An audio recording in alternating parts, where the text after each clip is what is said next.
Some houses burn to the ground in a great inferno, others crumble with time. But this house refused to burn. It stands alone on the cliffs, a broken silhouette against the endless sky.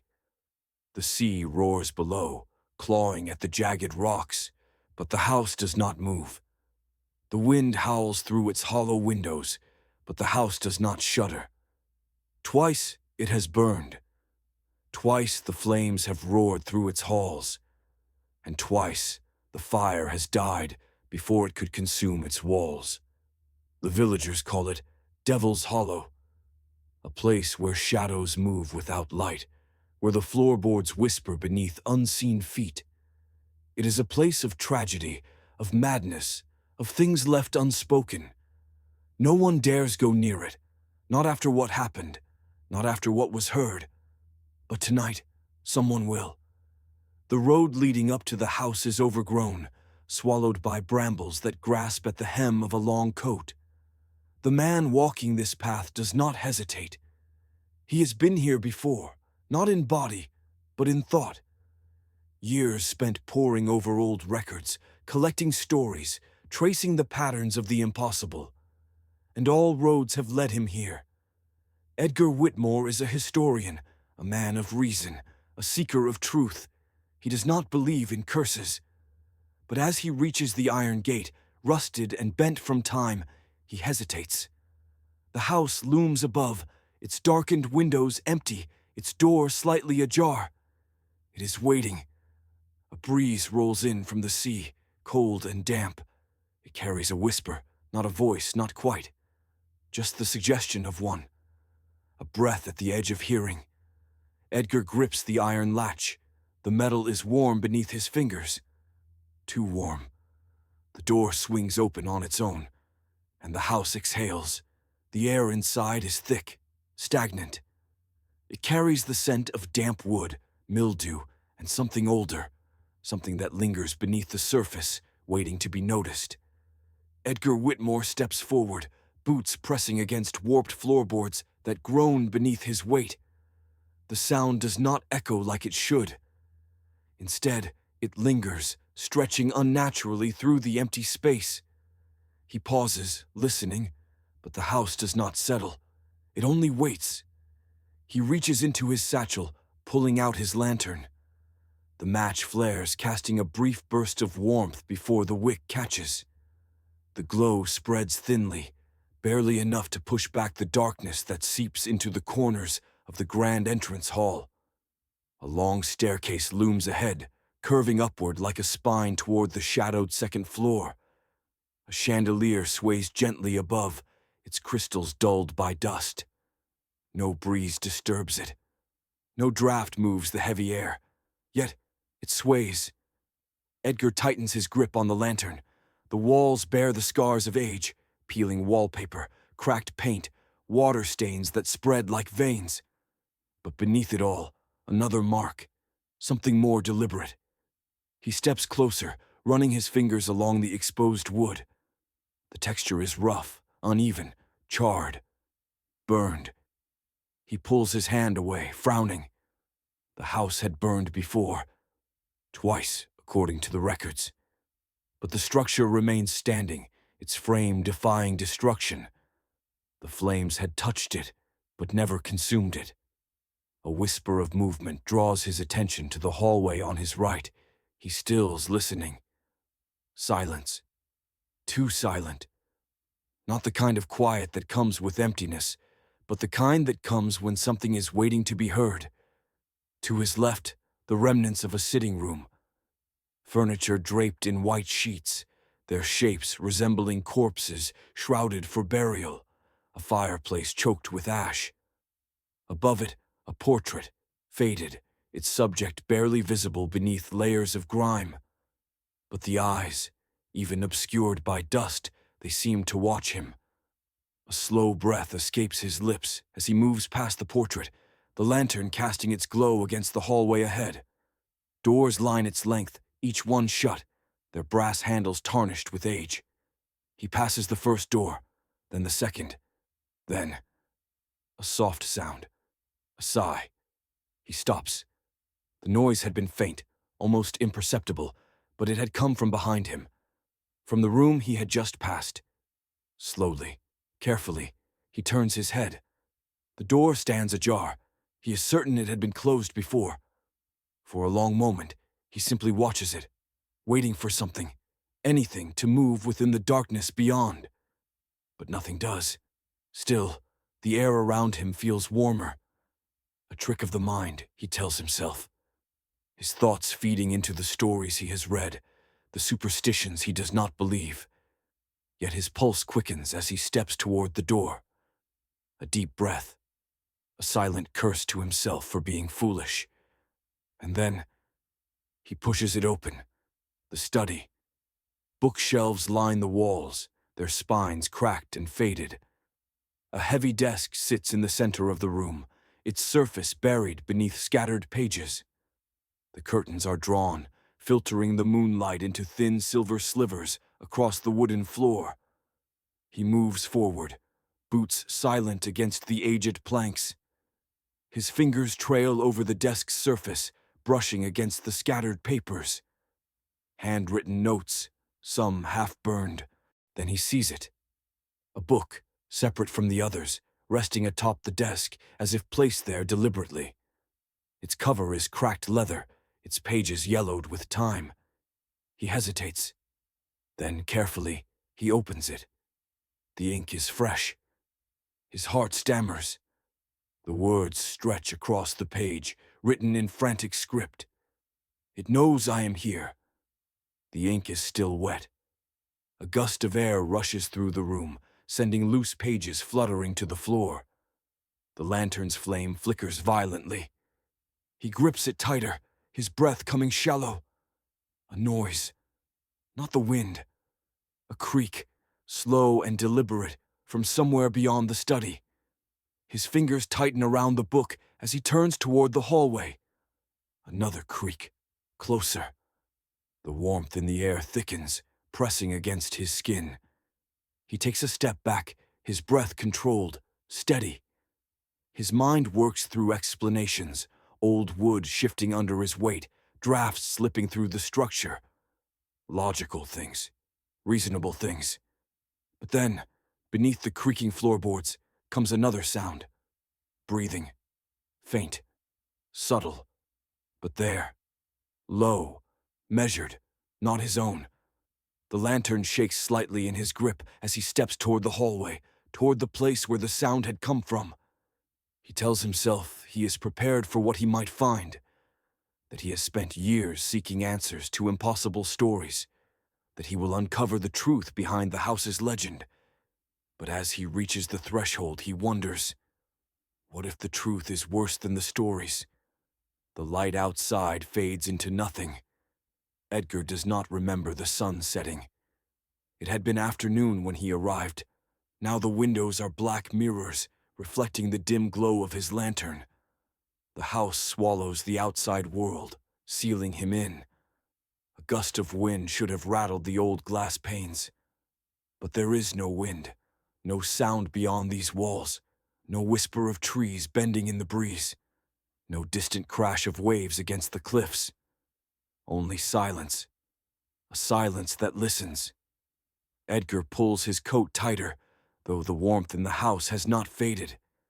If anything, it has grown more suffocating. Heavy, like something unseen pressing against his ribs. He turns back to the study, the book still clutched in his hand. The ink had been wet. Impossible. Every logical thread in his mind tries to unravel the answer. An intruder? A prank? The work of some unseen drafts? None of them fit. A single candle remains lit on the desk, its flame swaying unnaturally. Not from air, not from movement, but as if disturbed by something just outside its glow. Edgar takes a slow breath. He has been inside abandoned houses before. Old manors with histories of tragedy, estates long left to rot. But this is different. This house is not forgotten. It is waiting. A soft click. His spine stiffens. The sound had come from outside the study. A door, a latch slipping. He steps forward, every muscle in his body taut with anticipation. The hallway stretches before him, impossibly dark, the lantern's glow reaching only a few feet before being swallowed whole. And then, a whisper, a faint breath of sound, just beyond his reach. Not wind, not creaking wood. A voice, 2 words, barely audible. But there, burn me. A chill creeps up his spine, colder than any draft should be. He clenches his jaw, his pulse a steady drum against his ribs. He tells himself he misheard. The shifting of the house, his mind grasping for patterns in the dark. But then, burn me. Clear, definite. A woman's voice. Edgar's fingers tighten around the lantern. His feet remain rooted to the floor, his body frozen between reason and something deeper. An instinct, old and primal, telling him to run. He forces himself forward. 1 step, then another. The floor beneath him does not creak. It groans. As if something beneath the wood shifts with his weight. A distant thud echoes through the house. From above. His gaze lifts toward the ceiling. Dust drifts down in lazy spirals.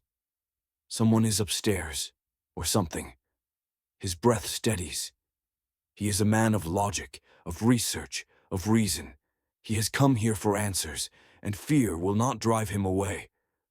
But his hands are still shaking. He moves down the corridor, his shadow stretching long behind him. The lantern flickers with every step, throwing fractured light across the walls. Then, a door at the end of the hall, slightly open, the same door he had passed earlier, the one that had been shut. His pulse quickens. He should turn back. He knows this. Every part of him screams to retreat, to leave the house and never return. But he does not. Instead, he reaches out and pushes the door open. The bedroom beyond is untouched by time. A single bed, neatly made, covered in dust. A wardrobe stands against the far wall, its doors slightly ajar. And the fireplace, blackened with soot, yet cold to the touch. A small table sits beside the bed. Upon it, an old matchbox, unused. His fingers brush against it. The weight of it is unsettling, as though it has been waiting. The whispering begins again, software almost gentle. Burn me. A woman's voice, barely above a breath. Edgar exhales. His pulse is a steady drum, his mind battling between fear and reason. The house does not burn, but something inside it wants to. His gaze drifts toward the fireplace. Ashes remain in the hearth, undisturbed. Scattered among them, bits of parchment, letters, pages from a book. He kneels, shifting through the remnants with careful fingers. The edges of the paper are blackened, but not entirely destroyed. Some of the ink remains. He holds a piece up to the lantern's glow. The words are smudged, broken, except for one sentence, scrawled in frantic, uneven strokes. The fire will not take it. A breath catches in his throat. A gust of warm air brushes against his neck. Too close, his body locks in place. His skin prickles. Every instinct in him screams not to turn around, but he does, and the lantern's glow catches something standing in the doorway. A figure, not fully there, not fully formed. A woman in white, her face obscured, her body wavering between the shadows. Her voice is a whisper, a sigh woven into the heat of the house. Burn me. The lantern flickers, the warmth intensifies. The house exhales. Edgar stumbles back, his grip on the matchbox tightening. His breath is shallow, mind racing. He tells himself it is a trick of the light, exhaustion playing games with his senses. But the woman does not move. She stands there, silent, waiting. And then, as if the house itself had blinked, she is gone. The doorway stands empty. The warmth in the air lingers. Edgar forces himself to breathe, to slow the frantic rhythm of his heart. He has spent years chasing legends, dissecting myths, seeking the truth in old ghost stories. But this is not a story. This is something else. And the matchbox in his hand suddenly feels heavier than it should. The matchbox feels heavier in Edgar's grip. Its weight is impossible, disproportionate, as if it does not contain mere matches, but something more, something unseen, something waiting. His fingers tighten around it, his breath steadying, but the warmth in the air thickens. It presses against his skin, smothering, like the exhalation of some unseen thing. The woman is gone. The house is silent. But he is not alone. Edgar swallows hard, forcing himself to move. He turns toward the fireplace, kneeling before the soot-streaked hearth. The ashes inside are undisturbed, brittle pages of half-burned parchment scattered among them. The words written on them, now clearer beneath the lantern's glow. The fire will not take it. A dozen pages, each one scrawled with the same message.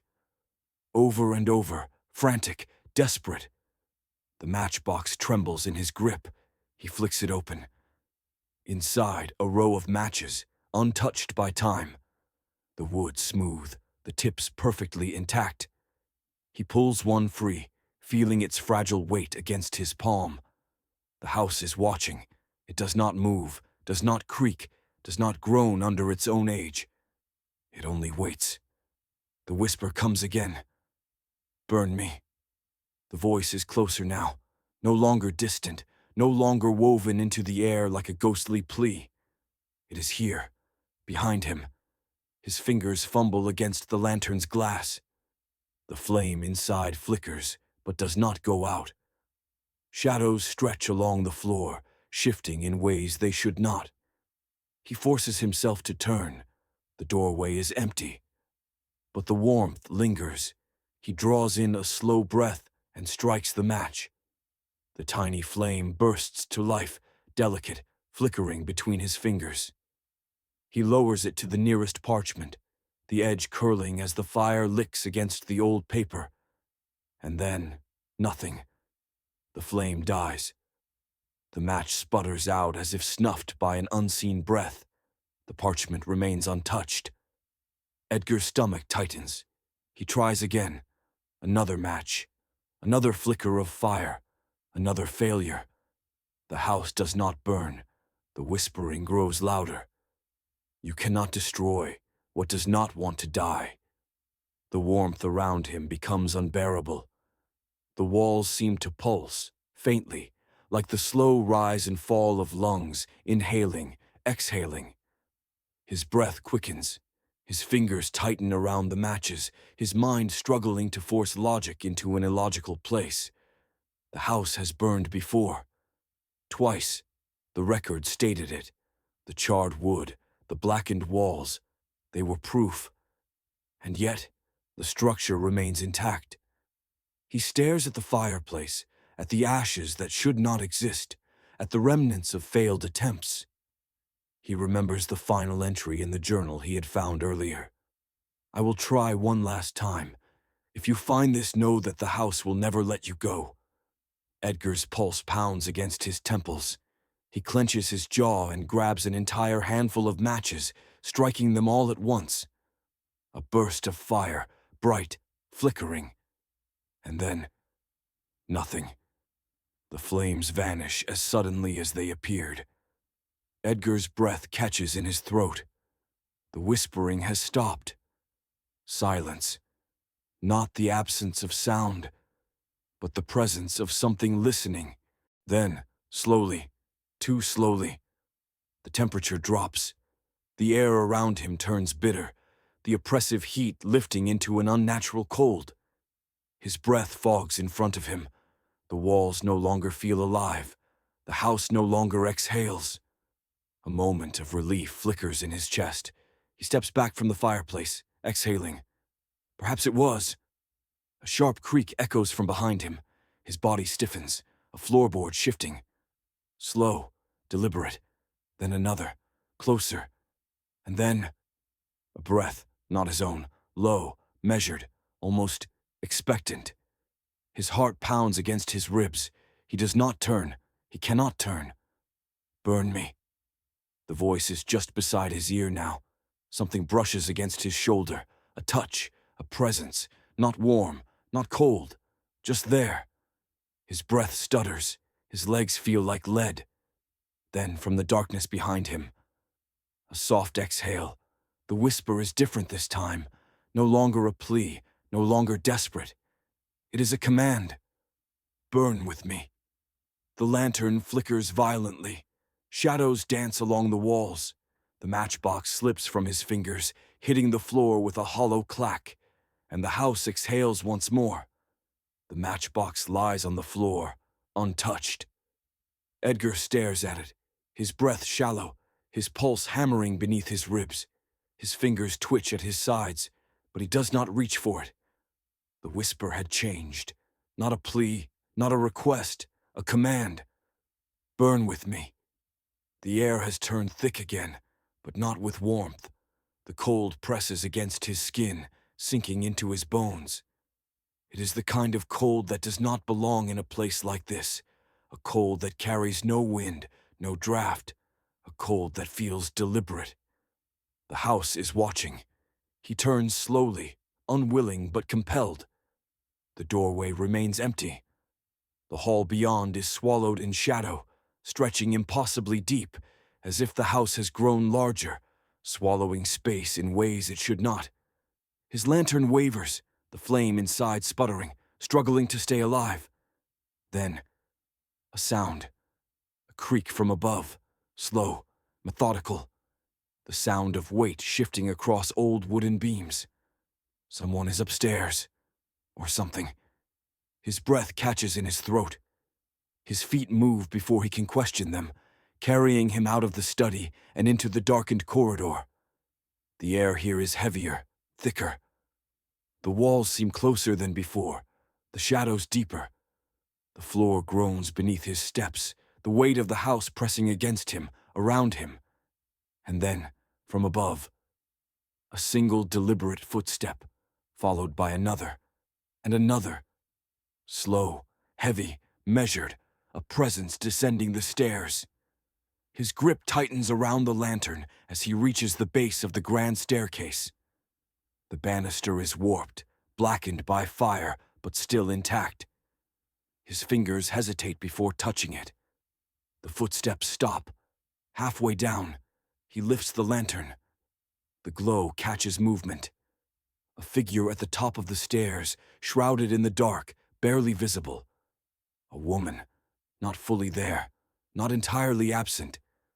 Her form flickers like a dying flame, her dress trailing in tatters, her hair falling in strands over a face he cannot fully see. Her eyes, not empty, not vacant, they burn. The warmth returns, sudden, smothering. The air thickens with heat, pressing against his skin, choking his breath. She does not move. She does not need to. The house moves for her. The walls tremble. The wood beneath his feet groans. The chandelier above sways violently, its long dead crystals clinking together in a chorus of whispers. The heat intensifies. The woman steps forward. The stairs should creak beneath her weight. They do not. She descends, slow, graceful, untouched by gravity, by time. Edgar stumbles back. The matchbox lies at his feet, the wood scorched black. His mind races. Logic battles fear. He has spent years unraveling stories, dissecting legends, tracing the roots of superstition. But this is not a legend. This is real. The woman stops on the last step, close. Too close. Her voice is soft, almost a sigh. Burn with me. His breath shudders. His pulse pounds. The heat is unbearable now. His clothes stick to his skin, sweat rolling down his spine. She reaches for him. A hand, pale, charred at the edges.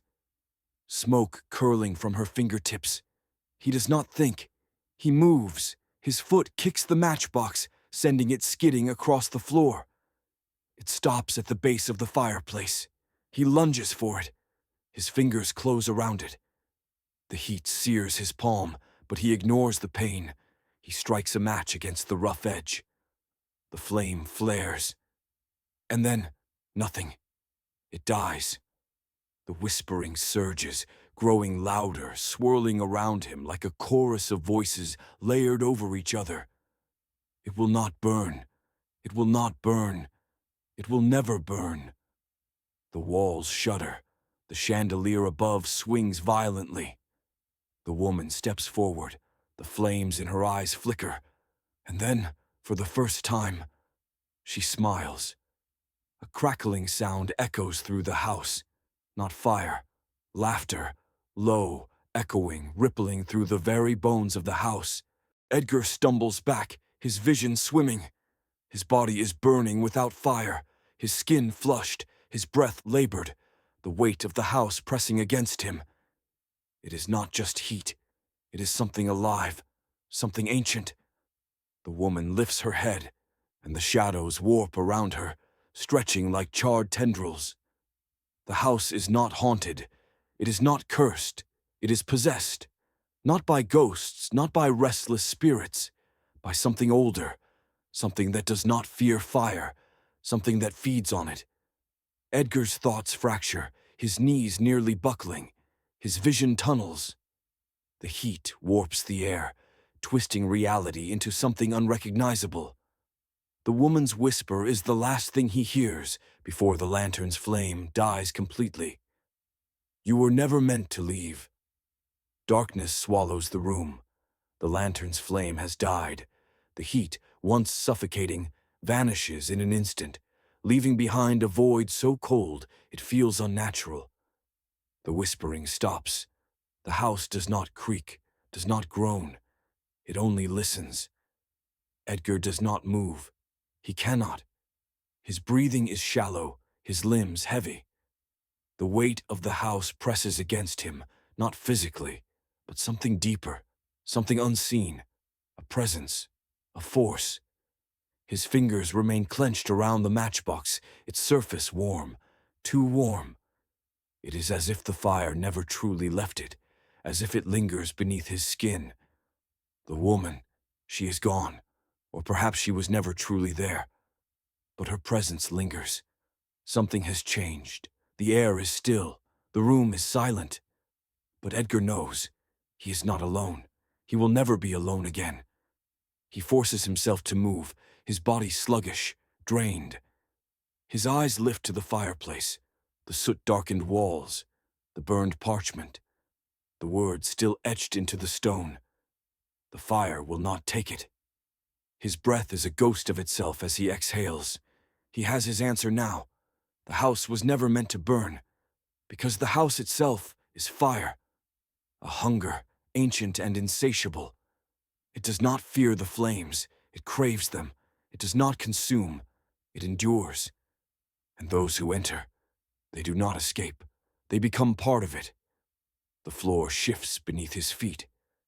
A whisper, barely audible, threads through the silence. It is your turn now. A chill spreads through Edgar's chest. He should leave. Now he should turn, should force his feet to move, should push through the suffocating darkness and out of this cursed place. But he does not, because deep down he knows. The house will let him leave. For now, it has already marked him. And when it calls him back, when the time is right, he will return. Just as the others did before him, just as the house knew he would. The floorboards creak beneath his weight as he takes a step back. Then another, then another. The house does not resist. It only waits. And as Edgar reaches the door, as his fingers graze the rusted handle, as the cold wind rushes in from outside, the whisper follows him. Software patient, unrelenting. You will come back. And in the depths of his mind, buried beneath reason, beneath denial, beneath the fragile grasp of logic, he knows it is true. What do you think the house truly is? A cursed place, or something far worse? Would you return, or would you fight to forget? Comment your theories below. Don't forget to subscribe. Thank you. There is a library hidden deep within the city. It does not appear on any map. It has no address. And once you enter, you must follow 3 rules, or you will never leave. I did not ask many questions when I was hired. The offer was strange, but generous. A handwritten letter delivered to my apartment, sealed with wax, instructing me to arrive at an unfamiliar street at precisely midnight. No phone calls, no emails, no listed employer. And yet, something in me knew I would go. The entrance was an iron door, embedded in a narrow alleyway, surrounded by crumbling brick. It looked ancient, misplaced, a relic of a forgotten time. No sign, no markings. Just the door and a single name carved into its surface. Curator. The handle was warm beneath my palm, as if someone had just used it. The library was impossible. The moment I stepped inside, the air changed, thicker, heavier. The scent of old parchment and candle wax lingered, untouched by time. The ceiling arched impossibly high, lined with bookshelves that stretched upward beyond sight. There were no visible windows, yet a dim golden light flickered from chandeliers above, casting long, shifting shadows across the floor. There were no other staff members, no visitors, just me and the books. On my first night, I found a single sheet of parchment placed neatly on the front desk. A message, handwritten in ink so dark it seemed to absorb the light around it. The letter contained only 3 rules, never read aloud from the chained books. If you hear whispering between the shelves, ignore it. They are not speaking to you. Before you leave, check the clock. If it does not show time, you must stay until it does. The ink was still wet when I touched it. I should have left then. But I didn't, because something about this place called to me. The first few hours passed in silence. I wandered the aisles, running my fingers along the leather-bound spines of books older than any I had ever seen. Some bore no titles, some had no authors, and others, their covers were sealed with wax, their pages stitched shut. Then I found the ledger. It sat alone on the massive wooden desk at the center of the library. Thick, ancient, bound in leather darker than the night itself. A single quill rested beside it, its tip stained deep crimson. Inside, pages filled with names, some crossed out, some not. And at the very bottom, the last entry, my name, written in ink that was still drying. The library breathes, not in the way a living thing does. No rise, no fall, no heartbeat. But the air shifts, moves unnaturally, as though something unseen lingers just beyond my perception. I stood over the ledger, staring at my name. The ink should not have been wet. I had never written it. No one else was here. And yet, the quill beside it dripped with ink. A single droplet fell onto the parchment, spreading too fast, too wide, as though the page was thirsty. I closed the book. The sound echoed, far louder than it should have. I turned sharply, scanning the towering bookshelves around me. Nothing. The aisles stretched endlessly, disappearing into the flickering candlelight. There was no movement, no sound. But something felt wrong. I had been given a simple task, cataloging, organizing, tending to the books. But as I moved deeper into the library, I realized there were no systems here. No labels, no numbers, no order. Just books, endless books, each seeming to appear where it wanted. Then I found the first chained book. It rested on a marble pedestal, wrapped in heavy rusted chains, secured by a lock with no keyhole. The cover was leather, but it pulsed, faintly, as though something beneath it was breathing. I should have ignored it. But as I stepped closer, I saw something carved into the wood of the pedestal. A name. Mine. I stumbled back. The candlelight flickered. The library was still. Too still. Then, A whisper, low, just beneath the threshold of hearing. A voice. At first I thought it was the wind. Then I heard my name, spoken softly, gently, from inside the chained book. Every instinct screamed at me to run, but instead, I reached out. My fingertips barely grazed the cover when a violent shock surged through my hand. A burning pain, as though my skin had touched raw flame. I yanked my hand away, my palm scorched, my vision swimming. The whispering stopped. Silence fell, and in the distance, a book fell from the shelves, slamming onto the floor. The echo rolled through the vast chamber like a thunderclap. I was not alone. I spun around, my breath sharp and unsteady. The aisle stretched endlessly, empty and undisturbed. But I knew something had moved. I forced myself to walk toward the fallen book. Its cover was plain, unmarked, bound in a leather that was oddly soft beneath my fingers. I hesitated before flipping it open. The pages were blank, except for one. One sentence, scrawled in ink so dark it seemed to drip from the paper. "Do not look up!" I froze. The whispering returned, closer, and then a breath, warm, just above my ear. I did not look up. I turned, slow and deliberate, my chest tight with a terror I did not fully understand. The book in my hands, gone, vanished. The floor beneath me felt warmer now, like something beneath the wood was waiting. I left the aisle, forcing my legs to move faster than they wanted to. My heartbeat pounded in my skull, but the library remained quiet. The door leading to the exit was just ahead. Then I stopped. The clock above the door. The hands were missing. The face was blank. I reached for the handle, fingers trembling, twisting the knob. Locked. I checked the clock again. Nothing.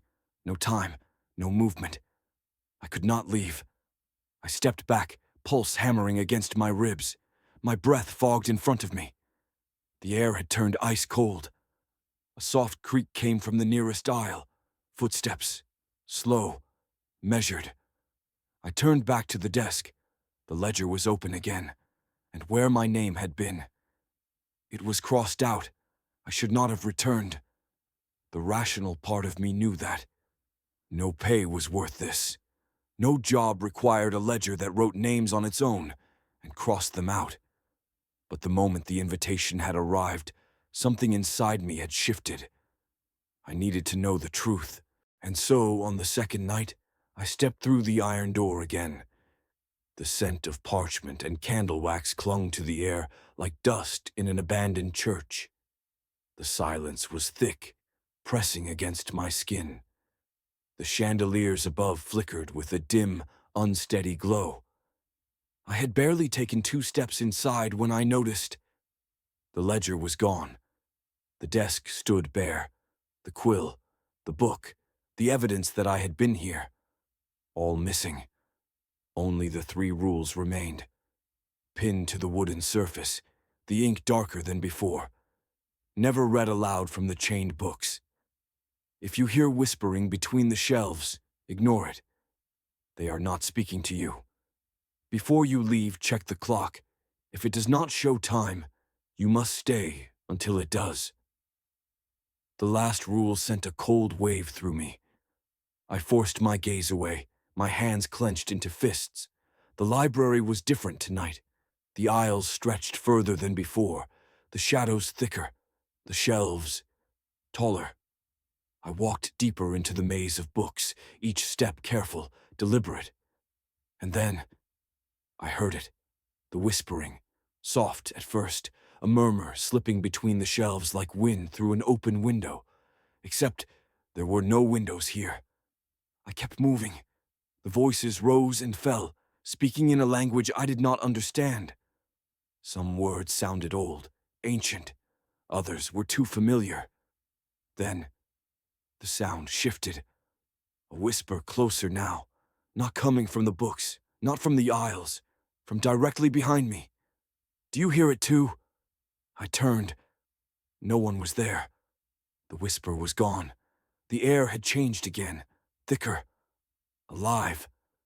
I stepped into the next aisle, and suddenly I was not alone. A figure stood at the far end, tall, motionless. Its back was turned to me, its head slightly tilted, as if listening. I could not move, not forward, not back. The whispering returned, louder now. The candles flickered violently, throwing shifting shadows along the floor. The figure did not move, but something else did. The shelves shifted. I watched as the corridor narrowed, the books pressing inward as if the library itself was breathing. Then, the figure turned its head, and I ran. I did not look back. I did not want to see its face. The aisles twisted, changed. The path I had memorized was no longer the same. Books spilled onto the floor as I stumbled past them, the voices screaming now. I reached a corridor I had never seen before, a hallway lined with doors. Each door had a name carved into it. Not book titles, people's names. I stepped closer, my pulse hammering. Many were crossed out. I scanned the names, the letters scratched deep into the wood. Some were too faded to read, others too fresh. And then I found mine. The door stood slightly open. A single candle burned inside, casting long, twisting shadows across the floor. I should not have entered, but I did. Inside there was nothing. No furniture, no shelves, no books, just a mirror.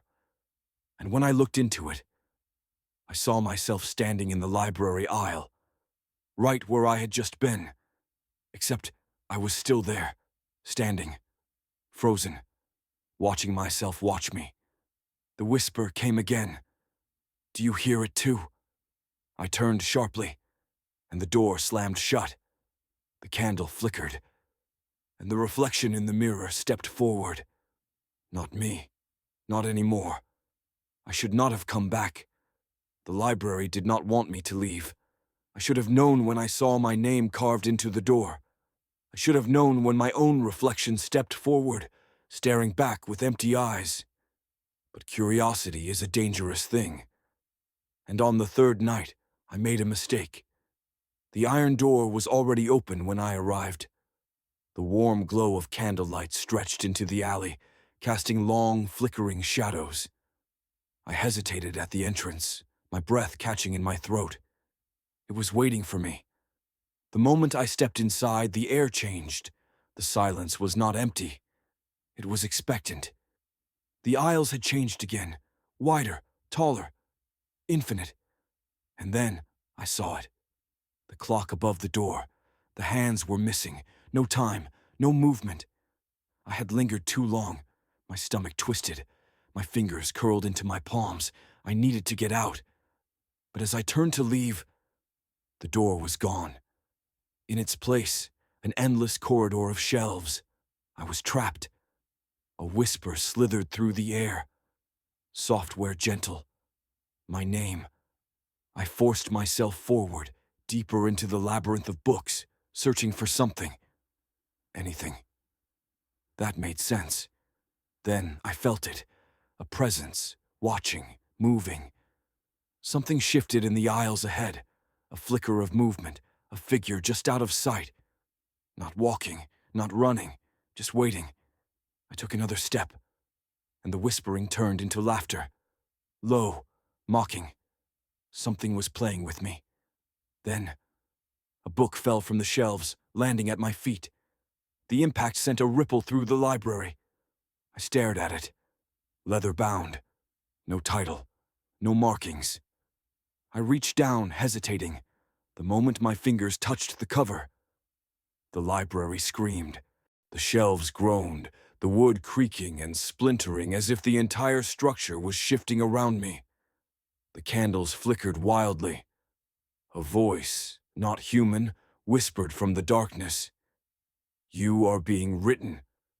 The book flew open in my hands.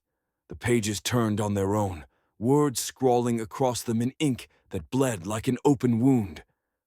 A single sentence appeared. Read aloud.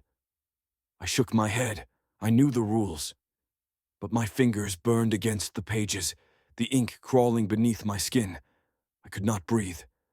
The whispering grew louder, filling my skull, pouring into my thoughts. Read it, read it, read it. I clenched my jaw, my chest heaving. The book throbbed in my hands. And then a page turned, and I saw my own name, written at the bottom of the page. My breath stilled. The ink was fresh, wet. It was still being written. It was writing me. A shadow stretched across the floor, long, unnatural. Something was behind me. I did not turn. I could feel it leaning closer. A whisper at my ear. Finish the sentence. My fingers trembled. The book pulsed. The library shifted. And I made a choice. I read. One word, just one. And the screaming began. The moment the word left my lips, the library reacted. The shelves trembled. The candlelight flickered violently. And then, the whispering stopped. Silence stretched across the endless aisles, thick and unnatural. The book in my hands shuddered, the ink seeping through the pages, moving like something alive. I had broken the rule. Never read aloud from the chained books. But I had spoken. And now, something was listening. I took a step back, my breath uneven. The book refused to close, its pages fluttering as if caught in an unseen wind. The ink was no longer just words. It dripped, black and thick, pooling onto the floor. A single phrase formed at the bottom of the page. Look behind you. I clenched my jaw. Number I would not. I forced my legs to move, forced myself away from the book, away from the ink, away from the whispering voice that had wrapped itself around my name. The shelves shifted as I ran, closing in, twisting, warping. I did not know where I was going.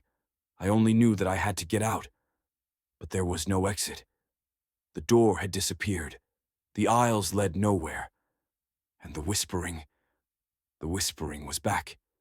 But this time it was my own voice, software deliberate, repeating the same words I had just spoken, over and over. It is writing me. I turned a corner and stopped cold. In front of me, the ledger. Open. Waiting. The names inside were moving, shifting on their own. Some disappeared. Others bled into the pages like ink dissolving in water. And then I saw it. My name. It was no longer crossed out. It was written twice. One in my own hand. And the second, a duplicate. But this one was still being written. Letter by letter, the quill scratched against the parchment, forming my name again. Not by my hand. Something else was writing it. My breath came sharp and shallow. I reached for the quill, and the moment my fingers touched it, I felt another hand grasp mine. Cold. Thin. Something stood beside me, a whisper right at my ear. Sign it. I ripped my hand away, stumbling backward. The ledger snapped shut on its own. The shelves groaned. The floor shifted beneath me. A voice, deep and ancient, rumbled through the walls. You cannot leave unfinished. The bookshelves collapsed inward, forming a narrow corridor leading to a single destination. The chained book. It sat on the pedestal once more, waiting. The chains were gone. The cover was open.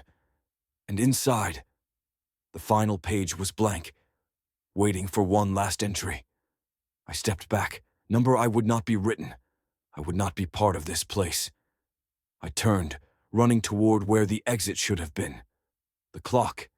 If I could find it, if it showed time, I could leave. I could still leave. The whispering turned into screaming. The books burned without fire, their pages curling, disintegrating into ink. I stumbled into the main hall, and there it was, the clock, hanging above the entrance, its face no longer empty. The hands moved. Tick, tick, tick. Time had returned. I lunged for the door, grabbing the handle. It was warm, too warm, like a heartbeat beneath my palm. I pulled, and the iron door swung open. Cold night air rushed in. The alley, the street outside, real, grounded. I turned back for one last look and saw myself standing inside, my reflection. But this time it did not move. It only smiled. As the door slammed shut, some men retire in peace. They buy a house by the lake, take up fishing, maybe find God. But men like me, we do not get peace. We get hunted. For 30 years, I worked for a government branch so deep in the shadows, it might as well not exist. I was not military, not law enforcement. My job was simpler. I hunted things that should not exist.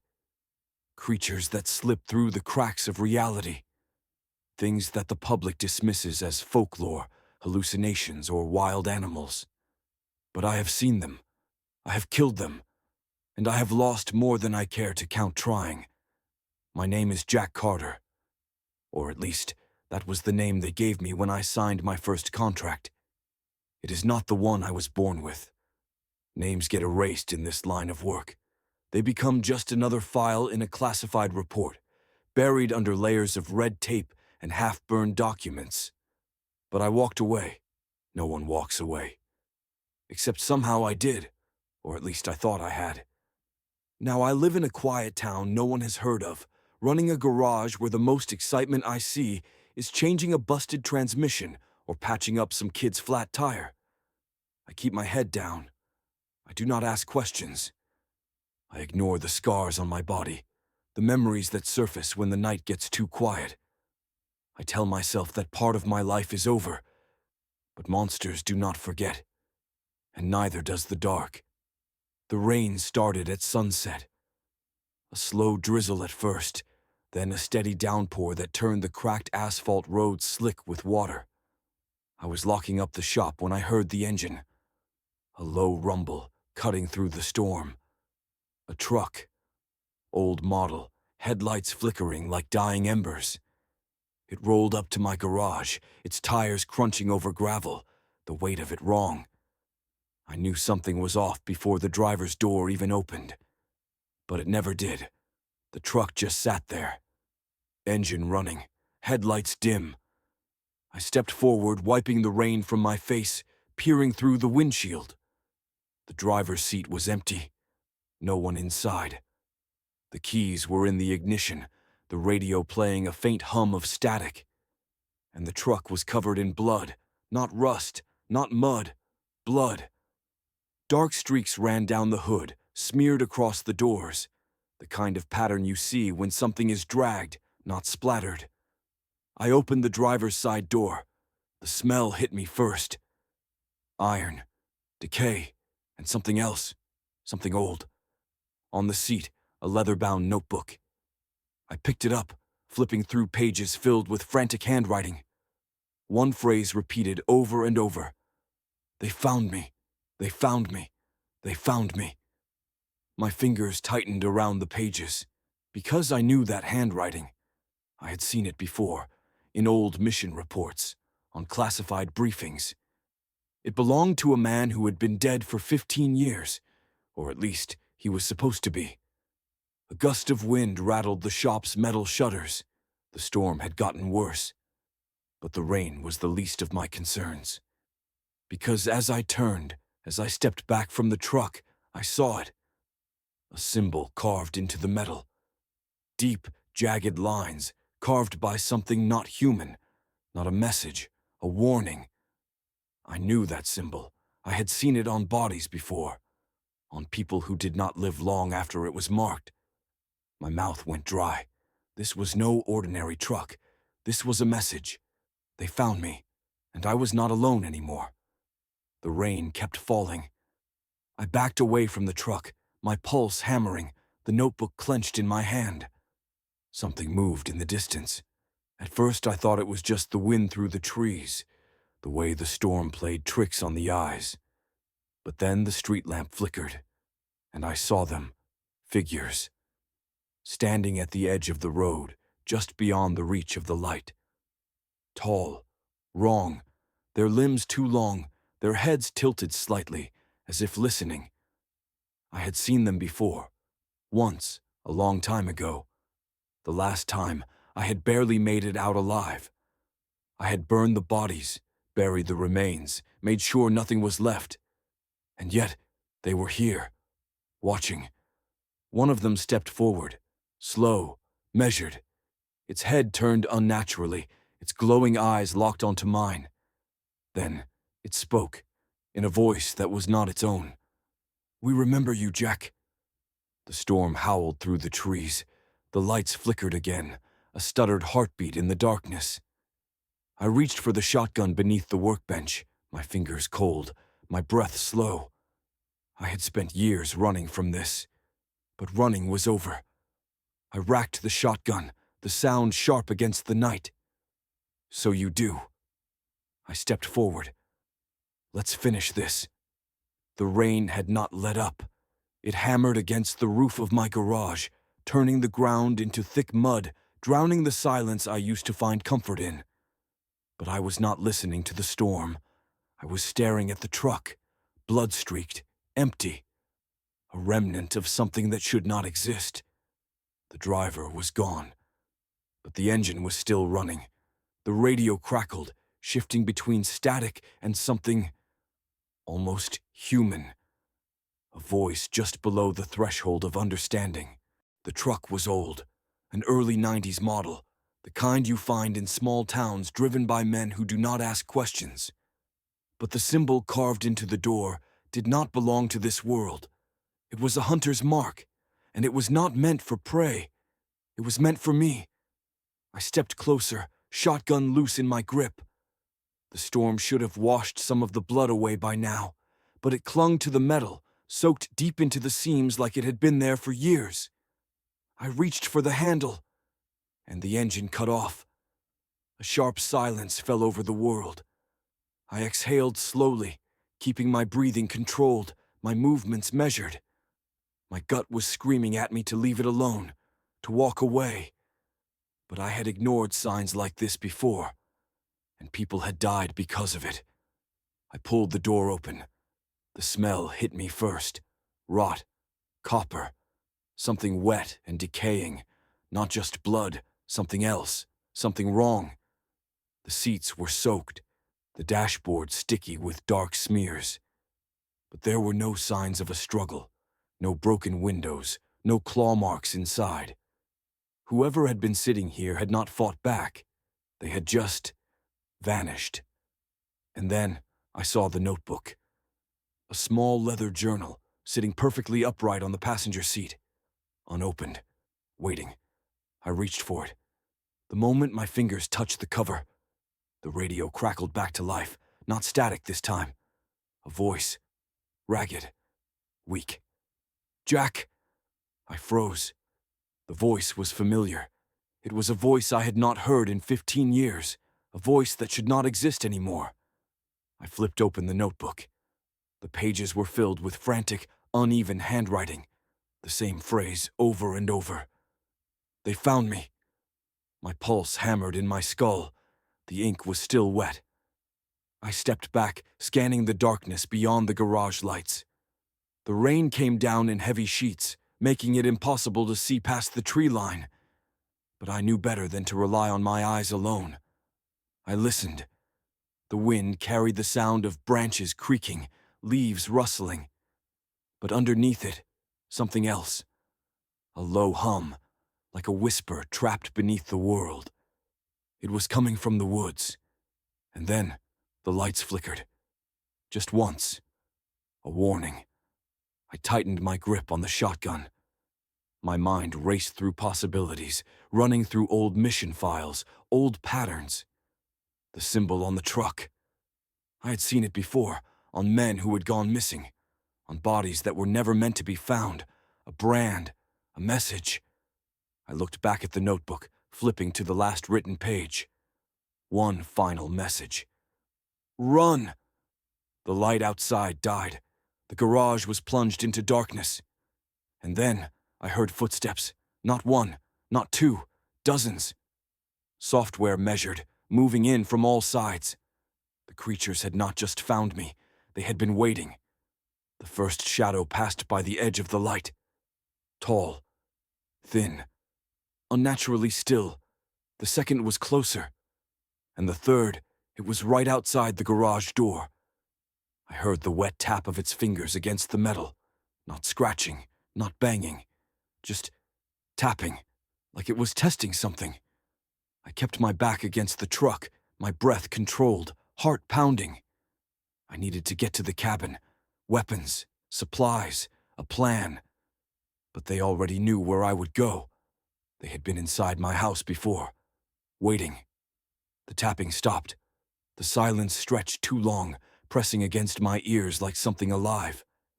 And then, a whisper, software familiar. "Jack, let us in." The voice was mine. My stomach turned to ice. I did not wait. I moved. One shot into the air. The sound shattered the silence like breaking glass.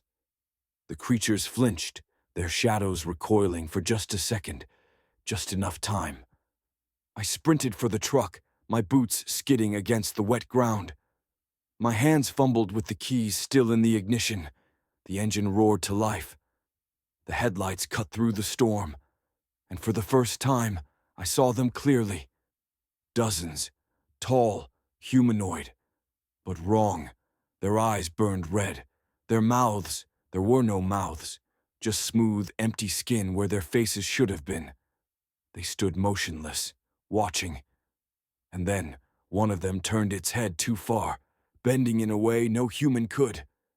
It took a single step forward, and they all moved at once. The truck's tires spun against the wet ground. I slammed the gas.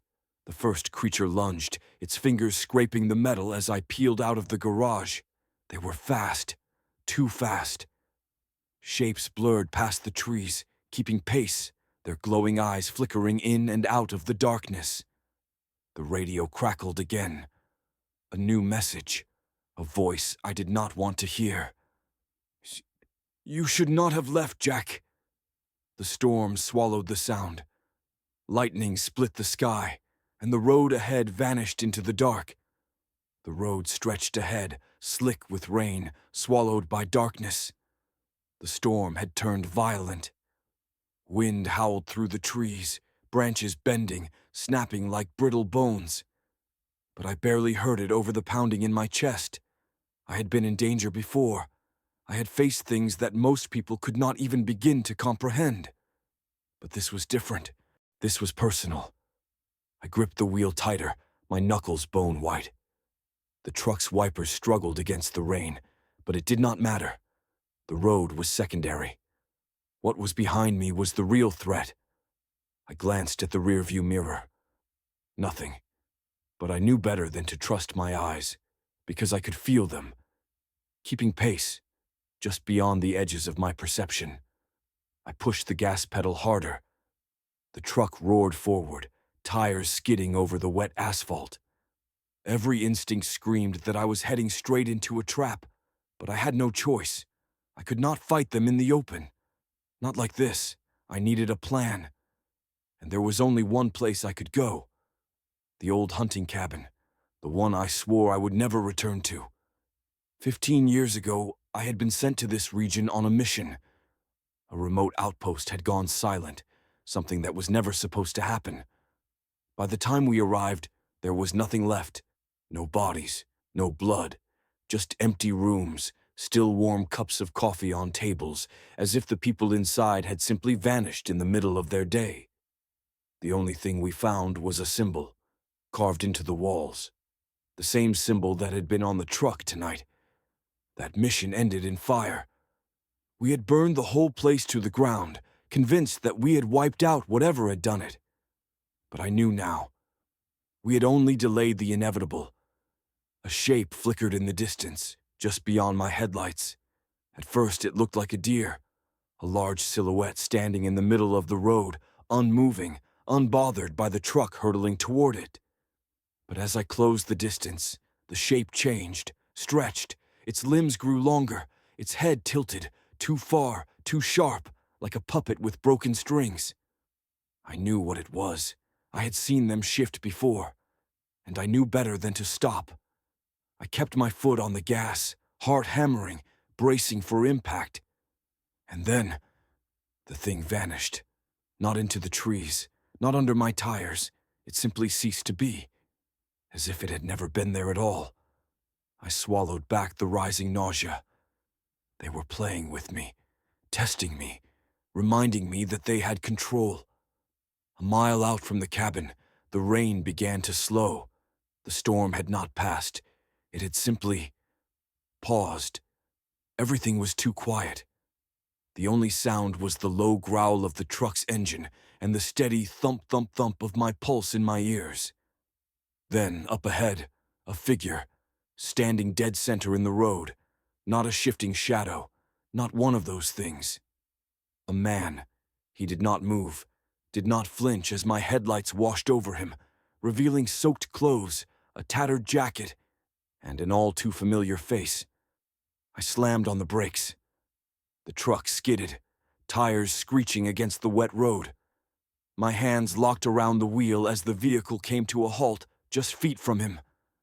I stared. He stared back.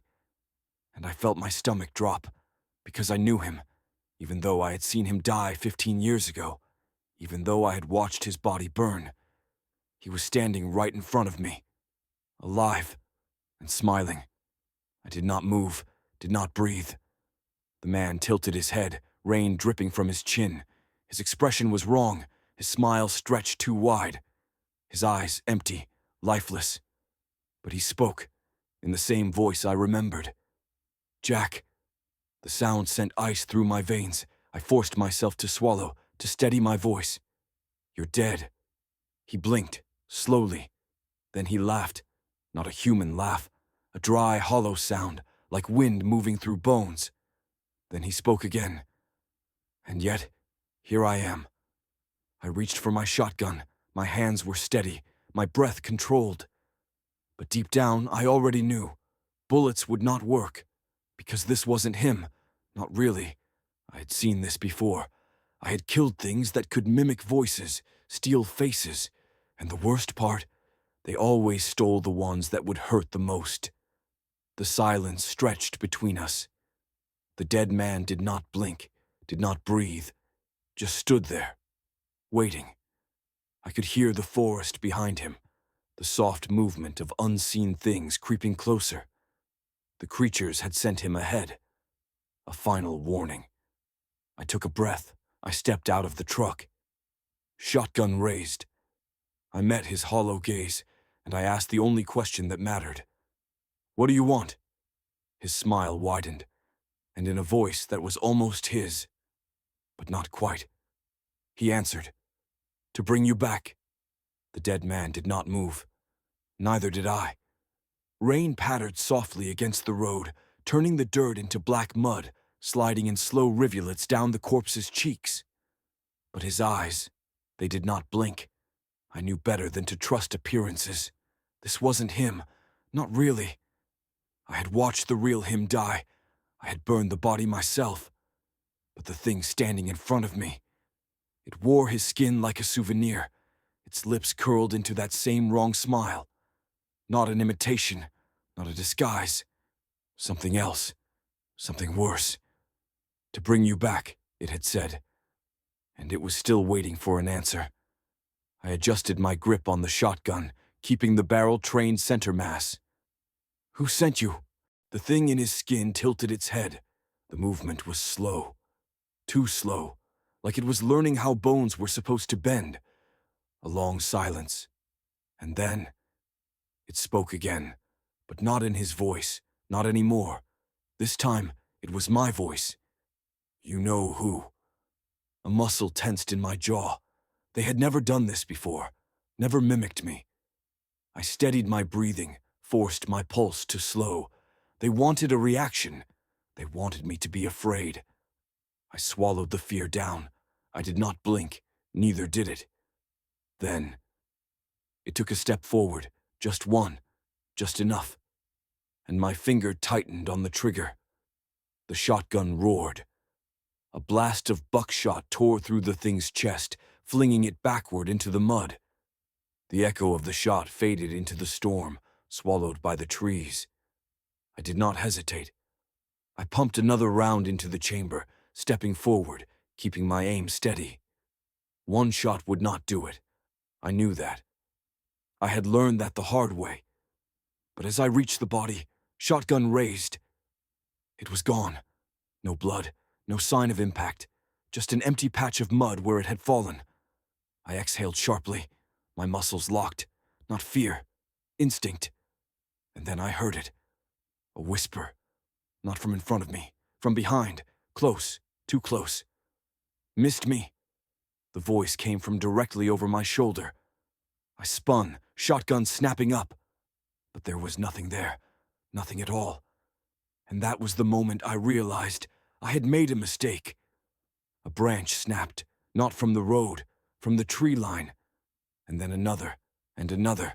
Not twigs, not wind. Footsteps, slow, deliberate, coming from all sides. They had never meant to fight me here. They had meant to lead me here. I took a step back toward the truck. A second, another. And then a figure stepped out of the woods, not the mimic. Something else, something bigger. I had fought these things before, but never one like this. The others were tall, lanky, twisting shadows with glowing eyes and wrong smiles. But this one was different. It was built like a man, broad shoulders, thick limbs, but its skin was wrong, not stretched, not rotting, not dead. This one was growing. Its flesh shifted beneath the surface, like it wasn't finished yet, like it was still deciding what it wanted to be.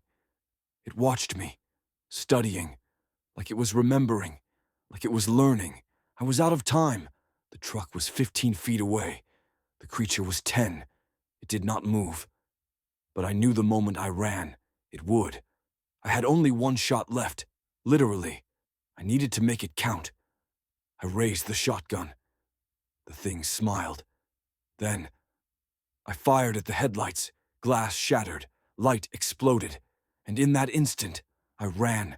I sprinted for the truck, boots skidding in the mud, lungs burning, heartbeat pounding. Behind me, the creature let out a sound. Not a roar, not a snarl. Something worse, something human. Laughter. The driver's door was unlocked. I threw myself inside, slammed it shut, turned the key. The engine coughed. Once, twice. The laughter grew louder, and then the truck roared to life. I hit the gas. Mud sprayed as the tires spun, gripping the road, tearing forward. The rearview mirror was a mistake, because I saw them. All of them. Hundreds. Standing at the tree line, watching me leave. And the biggest one, the one that had almost finished growing, it lifted its hand and waved. The rain hammered against the windshield. The storm swallowed the road behind me. But I could still feel their eyes, still hear the laughter, still see the mark carved into my skin, one I had never noticed before tonight. A new brand, a new message. They were not just hunting me, they were claiming me. And for the first time in my life, I wasn't sure if I could win. The highway stretched ahead, empty and endless. Rain pounded against the windshield, turning the world into a smear of darkness and flashing headlights. The truck's wipers struggled against the storm, but I barely noticed. My mind was somewhere else. Back on that road, back in the woods, back to the thing that wore a dead man's face. I clenched the wheel tighter. My knuckles were bone white, my pulse a steady drum in my ears. I needed answers, and there was only one person left who might have them. Sarah Whitmore. She had been my partner once, one of the best hunters I had ever known. She got out before I did, vanished off the grid long before I even thought about retiring. But I had always known where she was, because men like me do not leave loose ends. Sarah had chosen isolation, a cabin deep in the Appalachian foothills, far from cities, far from people, far from things that should not exist. The kind of place where no one could hear you scream. It took me 3 hours to reach her. The rain had slowed to a drizzle by the time I pulled off the road, following a narrow dirt path through the trees. The tires crunched over gravel, headlights illuminating twisted branches that looked too much like reaching fingers. Her cabin was just ahead. Lights were off, no smoke from the chimney. But she was here. I knew it the moment I stepped out of the truck. The feeling of being watched was stronger than before. Not like in the woods, not the creatures. This was different. A sharpened awareness, a hunter's gaze. I barely had time to knock before the door swung open. And there she was. Sarah looked exactly the same. Not younger, not older, just the same. Like time had stopped for her the moment she walked away. Her eyes scanned me like I was a threat, like she was already deciding whether or not she would let me in. Then she spoke. "You led them here." Not a question, a statement. I did not argue, because she was probably right. The cabin was smaller than I expected, cluttered but not messy, books stacked in uneven piles, maps pinned to the walls, notes scrawled in the margins of old files. This was not retirement, this was preparation. She had been waiting. I sat at the old wooden table, watching as she poured a drink. Not coffee. Whiskey. She slid the glass toward me, then leaned against the counter, arms crossed. "Tell me." So, I did. I told her about the truck, the symbol carved into the metal, the missing driver, the dead man standing in the middle of the road. The way they moved now, the way they spoke, the one that was still growing. She listened, did not interrupt, did not blink.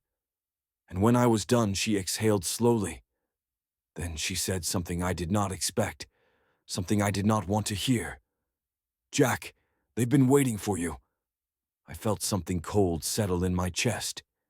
She moved across the cabin, pulling an old metal box from beneath a pile of documents. She placed it on the table between us, flicked the latch, and opened it. Inside, a stack of classified documents, all marked with a single word: Project Revenant. I frowned. That name, I had seen it before, years ago.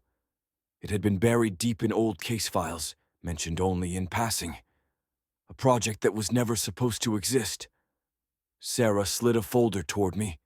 I opened it, and I felt my stomach drop, because the first page was a photo of me, taken recently.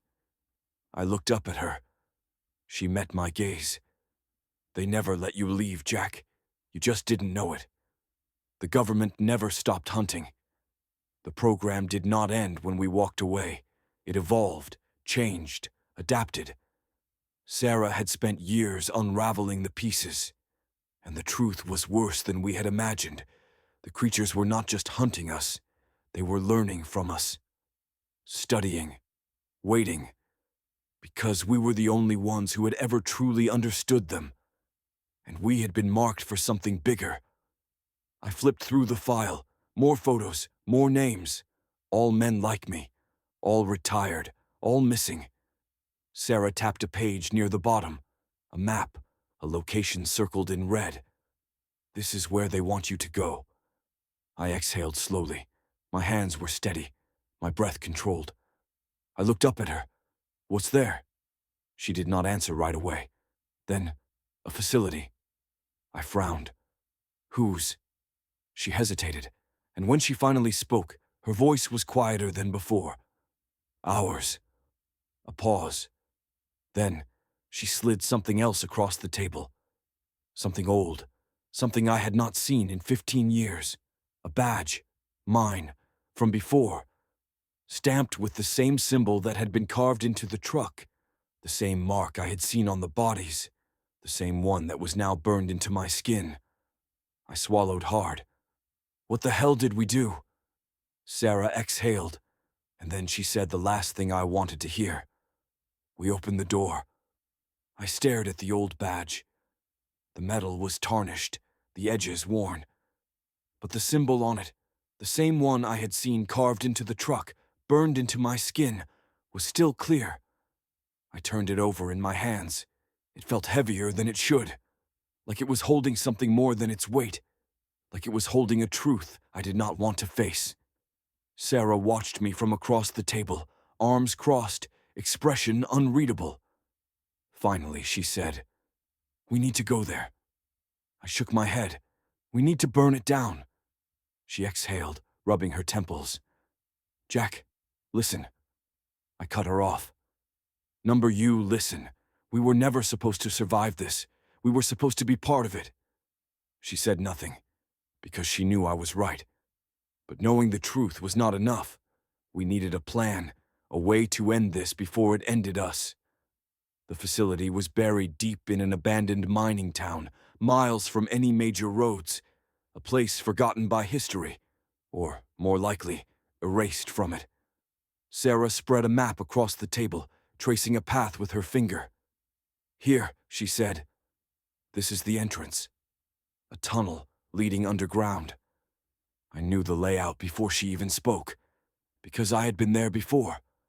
Not as an outsider, not as a hunter, as part of the project. I clenched my jaw. "What's inside?" She hesitated, and that was enough of an answer.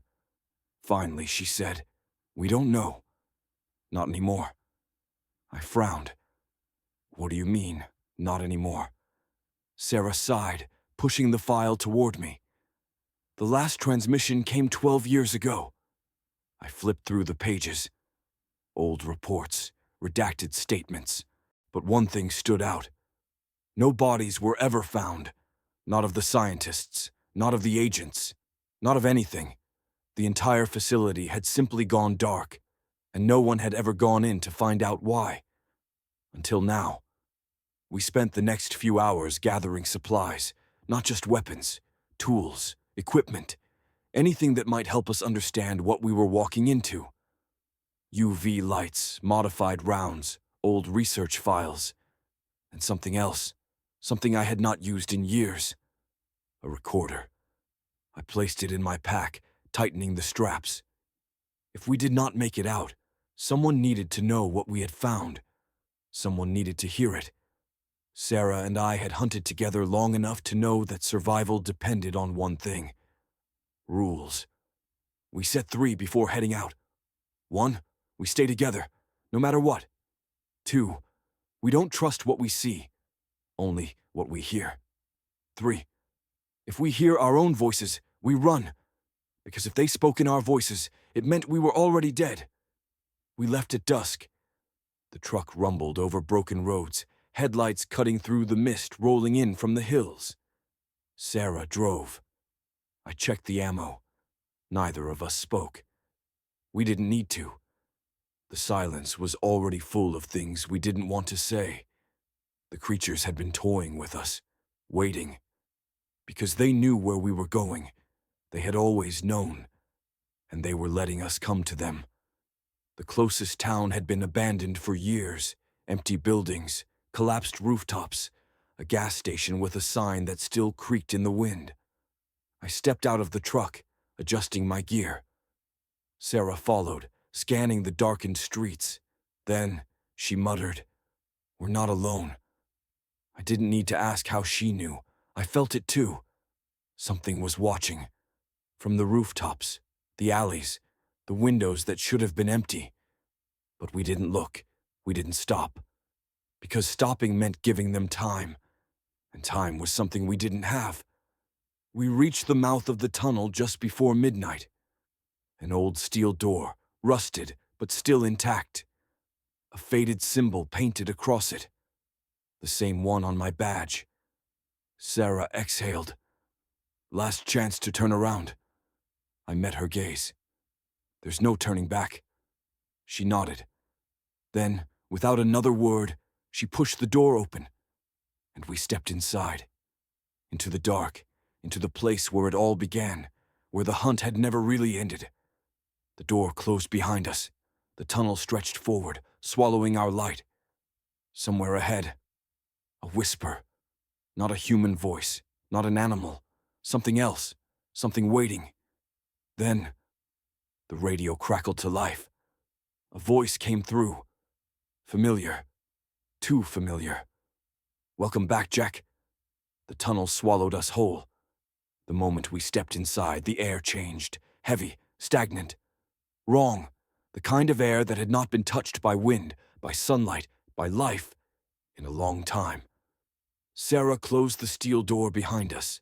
The sound echoed through the corridor, deep and hollow, like we had just sealed our own tomb. Ahead, the passage sloped downward, and somewhere in the dark, a voice had spoken my name. I flicked on my light. The beam cut through the black, revealing rusted walls lined with decayed wiring. Old warning signs, biohazard symbols. And something else. Something new. Scratches in the metal, carved deep, uneven. Not words, not symbols. Claw marks. Sarah exhaled sharply. "This place should be empty." I glanced at her. It isn't. The deeper we went, the worse it got. The tunnel opened into a wide chamber lined with abandoned research stations, shattered monitors, long-dead equipment. A control room sat against the far wall, windows overlooking a vast underground containment area. And that was where we saw them. Lining the walls. Dozens, maybe hundreds. Empty cages, some torn open from the inside, others from the outside. The locks had not been broken. They had been melted, like something had burned through them. And all of them, were empty. Sarah moved toward one of the control panels, dusting off the console. Surprisingly, it still had power. The monitor flickered, a corrupted interface, old security logs. But one thing stood out, a final recording. Date, 12 years ago. Status, last transmission. Sarah hesitated, then pressed play. At first nothing, just static. Then, a voice, frantic, terrified. "We can't stop them. We can't contain them." The sound of gunfire, screams. Then another voice, calm, deliberate. A scientist. "They learned too quickly. We didn't anticipate." A wet snap, a gurgling choke. More gunfire. Then, silence. But before the feed cut out, one final sentence. A whisper from someone who was still alive. "If you hear your own voice, it's already too late." The screen died. Sarah turned to me. Neither of us spoke. We did not have to, because we were not alone anymore. A sound came from the far corridor. A scraping, slow, deliberate. I raised my shotgun. Sarah lifted her rifle. The scraping stopped. Then, something stepped into the light, and my stomach dropped. It looked human. It wasn't. Tall. Too tall. Limbs slightly too long. The face was familiar, but empty. It was wearing the shape of a man. Not the skin, not the voice, just the idea of one. It studied us, not moving, not breathing, waiting, testing. Then, it smiled, and the lights went out. Gunfire lit up the dark. Sarah's rifle roared, rounds slamming into the creature's chest. It barely flinched. I fired twice. The first shot missed. The second tore through its leg. It stumbled, but didn't fall. And then, it spoke.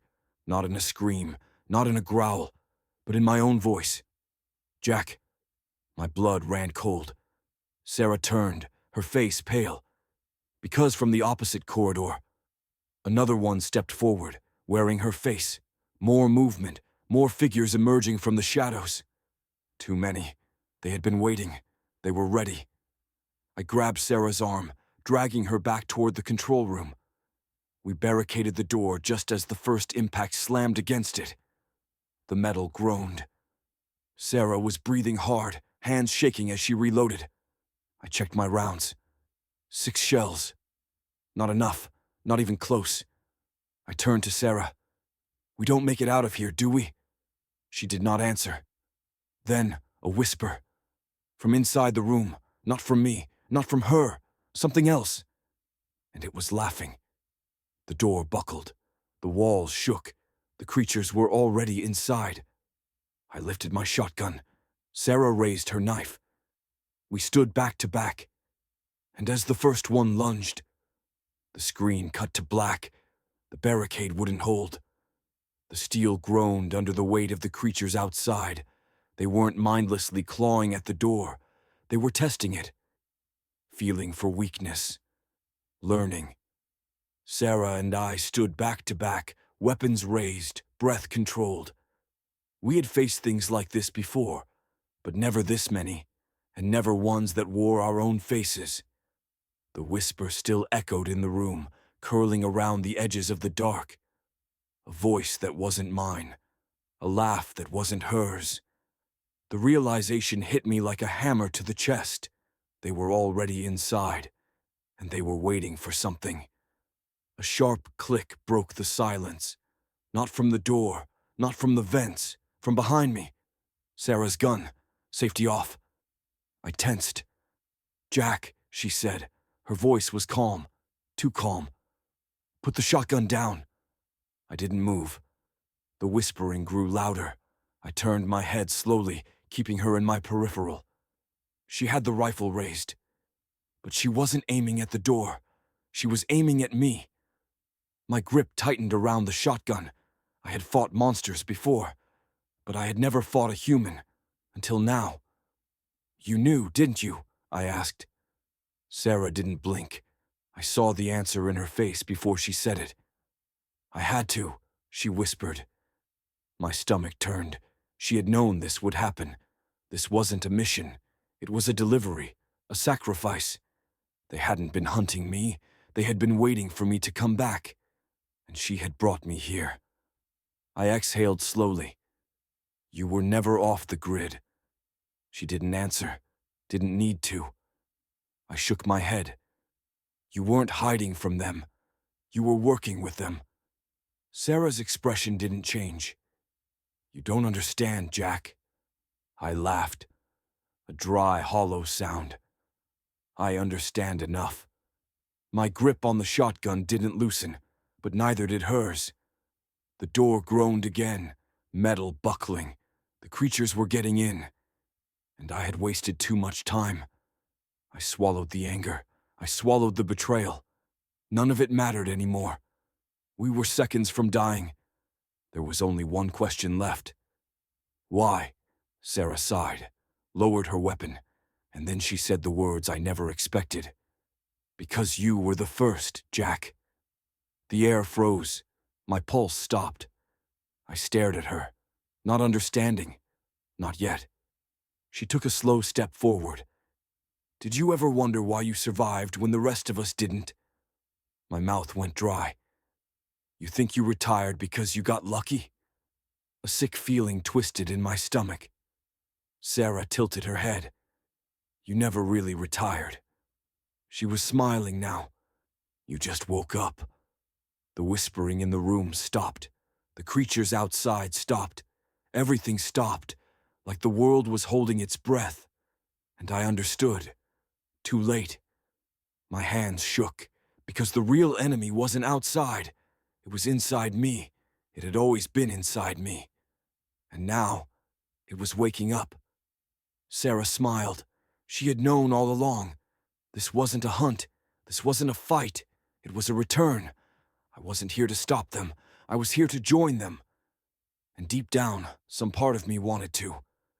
The door behind us shattered, and everything went dark. The door shattered. The air rushed in, cold and heavy, filled with the scent of rot and something older than death. Shapes moved in the dark. Tall. Too tall. Their limbs bent the wrong way, heads tilting in a slow, unnatural rhythm, their glowing eyes locked onto me. But they didn't attack. They just stood there, waiting. Sarah stepped closer. "Jack," she said softly, like a mother calling a child home, like she knew what was coming.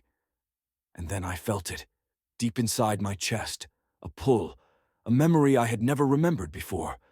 Something awakening, something breaking free. I fell to my knees. The room spun. The whispering wasn't outside anymore. It was inside my head, inside me, and it had always been there. The truth crashed over me like a wave. Sarah hadn't betrayed me. She had been helping me see. I hadn't survived the hunt all those years ago because I was lucky. I had survived because I was never meant to die, because I was never human to begin with. The creatures weren't hunting me. They were calling me home. I clutched my chest, my breath ragged. The whispers were louder now, and they were speaking my name, over and over, like a song, like a welcome. I looked up at Sarah. She smiled. "You feel it, don't you?" she whispered. I didn't answer, couldn't, because the moment she said it, I knew she was right. I could feel my body changing, something inside me shifting, unlocking, breaking apart only to rebuild itself. Like I had been asleep for years, like I was finally waking up. I stared at my hands. For a moment, they still looked like my hands, but only for a moment. I could see the skin rippling, something underneath, something trying to come through. Sarah knelt beside me. "You can fight it," she said. Her voice was gentle. "Or you can become what you were always meant to be." I swallowed hard. Fighting felt like trying to hold back the tide, like trying to deny gravity. I had been running my whole life, but running was over. I looked at Sarah one last time, and I made my choice. The creatures moved forward, slow, deliberate, surrounding me in a perfect circle. Their voices blended together in a sound I had no words for. It wasn't a song, it wasn't speech, it was recognition. I felt my heart beat slow, then stop, and when it started again, it wasn't mine anymore. The last thing I saw was my own reflection in Sarah's eyes, and it wasn't human, not anymore. Then, everything went dark. No one ever found the facility. No one ever found Sarah, and no one ever found me. Because Jack Carter didn't exist anymore. But the creatures, they did, and they still do. And now, I am one of them. There are prisons for criminals. There are prisons for the insane. And then there is Black Site 13, a place buried so deep in the earth that even the government pretends it does not exist. No records, no public trials, no release dates. Once you enter, you do not leave. Daniel Carter was a soldier once, military police for 12 years, stationed in places that do not exist on any map. He thought he had seen the worst humanity had to offer. But he was wrong. The worst things are not human at all. He signed the contract without hesitation. Good pay, secure position, nothing more than another classified job. That was what they told him. That was what he chose to believe. The helicopter landed hard, kicking up dust against the abandoned prison yard. The sky stretched empty above him, the kind of emptiness that made a man feel small, insignificant. No roads in, no roads out. The guards waiting for him were silent, dressed in black tactical gear, armed with weapons he did not recognize. They escorted him toward a rusted elevator shaft, hidden behind concrete barriers. A voice crackled over the radio. "Level 0 secure, proceeding to sub-level clearance." The doors slid open, revealing nothing but darkness. The descent began. The air grew colder, the pressure heavier. He swallowed hard, a quiet unease creeping beneath his skin. He had been in deep bunkers before, but nothing like this. Something about this place felt wrong, like stepping into a grave that had never been filled. The elevator stopped. The doors opened. A man was waiting for him. Warden Briggs. Tall, built like a slab of stone, his face carved with lines of exhaustion and secrets he would never speak. He handed Daniel a clipboard, a contract. One sentence stood out, written in bold. "You do not quit Black Site 13. You either complete your contract, or you disappear." Daniel signed his name. Briggs took the clipboard without a word and turned, leading him down a long corridor lined with reinforced doors. The air was heavy, thick with the scent of metal and something deeper, something old. Footsteps echoed against the walls. The hum of fluorescent lights buzzed overhead, flickering ever so slightly.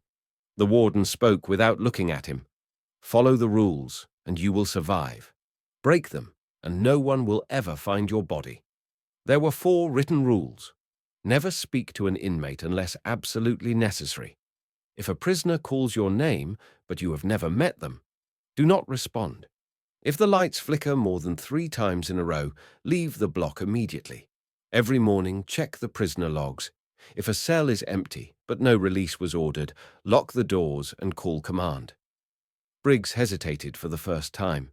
Then he said something that was not written anywhere. Cell 12 does not exist. Daniel frowned. He was about to ask what that meant when the warden shot him a sharp look. Do not ask questions. The prison had 3 main wings.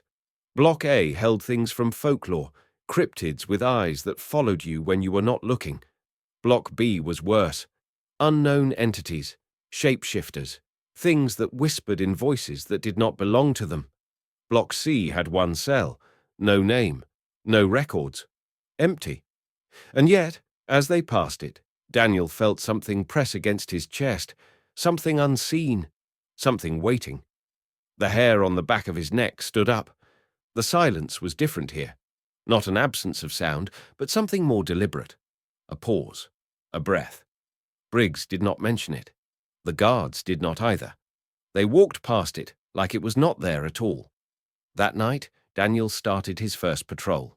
The security monitors flickered in the dimly lit control room, grainy footage of long, empty corridors. Guards patrolled in pairs, hands resting on silver-lined batons. Daniel was given a flashlight and a radio. Routine patrol, Briggs said. Stay on the designated path, no exceptions. The air in Block B felt different, heavier, the kind of weight that settled in the bones. Every cell had reinforced locks, some doors lined with markings he did not recognize. Symbols, prayers, warnings. He moved past them quickly. The observation windows were small, but large enough to see what was inside. He should not have looked, but he did. Cell 7. A figure sat in the corner, unmoving, not breathing. Then slowly it turned its head. Not its body, just its head. The motion was unnatural, deliberate, too smooth to be human. Daniel's breath caught in his throat. The face looking back at him was his own. Not similar, not an imitation. His exact face. And it was smiling. His radio crackled. A voice. Briggs. Keep moving. Daniel turned away, pulse hammering, breath sharp. He forced himself forward, 1 foot after the other. But then, a whisper. Not over the radio. Not inside his head. From the next cell. Daniel Carter. He stopped. His pulse turned to ice. He had never told the inmates his name. He turned his head. Cell 12. The empty one. Fingers curled around the bars, pale, too long, too human. Daniel. The voice was familiar. Not his own, someone else. Someone he had not heard in years. I know what happened in Kandahar. His breath locked in his throat. No one should have known about that. That mission was classified, buried. The things they had seen, the things they had done, no one was left alive to remember. But the voice in Cell 12 did, and as he stepped back, it laughed. Software. Almost amused, like it knew something he didn't, like it was waiting for him to remember. He turned away, kept walking. The radio crackled again. Briggs. His voice was shaking. Get out of there! Now Daniel didn't ask why. He just moved. But as he left Block B, he heard it. One last whisper.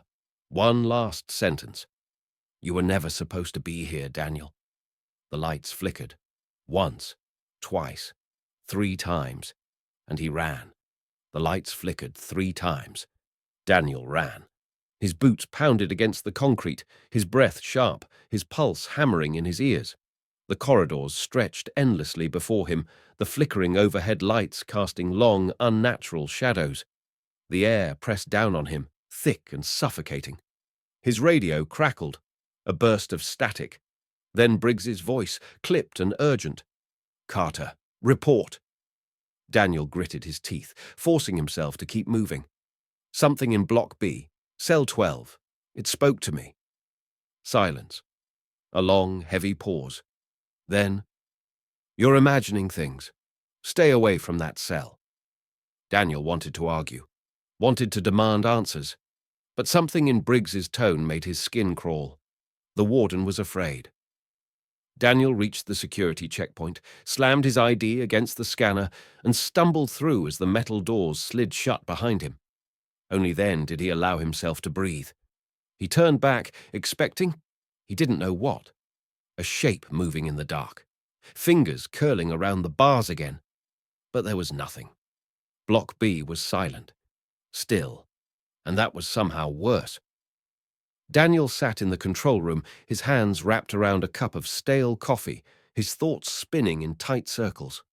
The prison security feeds flickered across the monitors in front of him, grainy black and white footage of endless corridors, locked doors, and stillness that felt too forced. Cell 12 was in view, empty, but it wasn't. He knew what he had heard, what it had said. "You were never supposed to be here, Daniel. No one should have known about Kandahar, no one alive. And yet, something did. The coffee had gone cold in his hands. He hadn't even realized he was gripping the cup hard enough to make it tremble. Briggs' warning echoed in his head. Stay away from that cell. He should listen, but he wouldn't. He waited until the cameras cycled out of their blind spots before moving. Footsteps light, breath steady. He wasn't breaking a rule, not technically. He wasn't speaking to an inmate. He just wanted to know what Cell 12 really was. The main server room was buried beneath the east wing. It was a relic from when the facility had been built. Outdated computers, thick metal cabinets stuffed with old files, handwritten logs from before everything had been digitized. He slipped inside, the smell of dust and stale air pressing against him. He scanned through the database first. No results found. Cell 12 did not exist. He checked the prisoner logs. Every inmate, meticulously recorded. Their captures, their classification levels. Some were labeled with words that made his stomach twist. Entity type, unknown. Category, uncontained until acquisition. Threat level, terminal. Every single name, except for one. He flipped through the pages, scanning the prisoner roster. Cell 11, Cell 13, no Cell 12. His fingers hesitated before moving to the archived logs, the oldest records, dating back 12 years, and there, buried beneath a list of decommissioned inmates, a single file marked in red ink. Deceased, do not engage. His own name, Daniel Carter. He froze. The air in the room shifted. It was subtle, like a change in pressure before a storm. The hairs on the back of his neck rose. His name was in the prisoner files. But he wasn't a prisoner. Was he? The sound of distant static crept into his ears. The radio. He wasn't holding it, but it was on. Hissing. Then, a voice. Daniel. His stomach clenched. It wasn't Briggs. It wasn't anyone he recognized. It was his own voice. Slow. Warped. A sound like a recording that had been played too many times. Daniel, you need to wake up. The screen in front of him flickered. The file that held his name disappeared, the text dissolving into nothingness. The lights in the room flickered once, twice, 3 times. A low breath pressed against the back of his neck. Not wind, not air, something else. His muscles locked. He didn't turn around, didn't breathe. The presence behind him wasn't touching him. But it could, any second now. The lights flickered again. And then, it was gone. Just like that. Daniel stumbled back into the hallway, his pulse hammering against his ribs. The radio crackled again. Briggs' voice this time. Carter, where the hell are you? Daniel swallowed hard. His throat was dry, his mind still reeling. I need to talk to you. Now. Briggs sighed. Then, after a pause, meet me at the warden's office.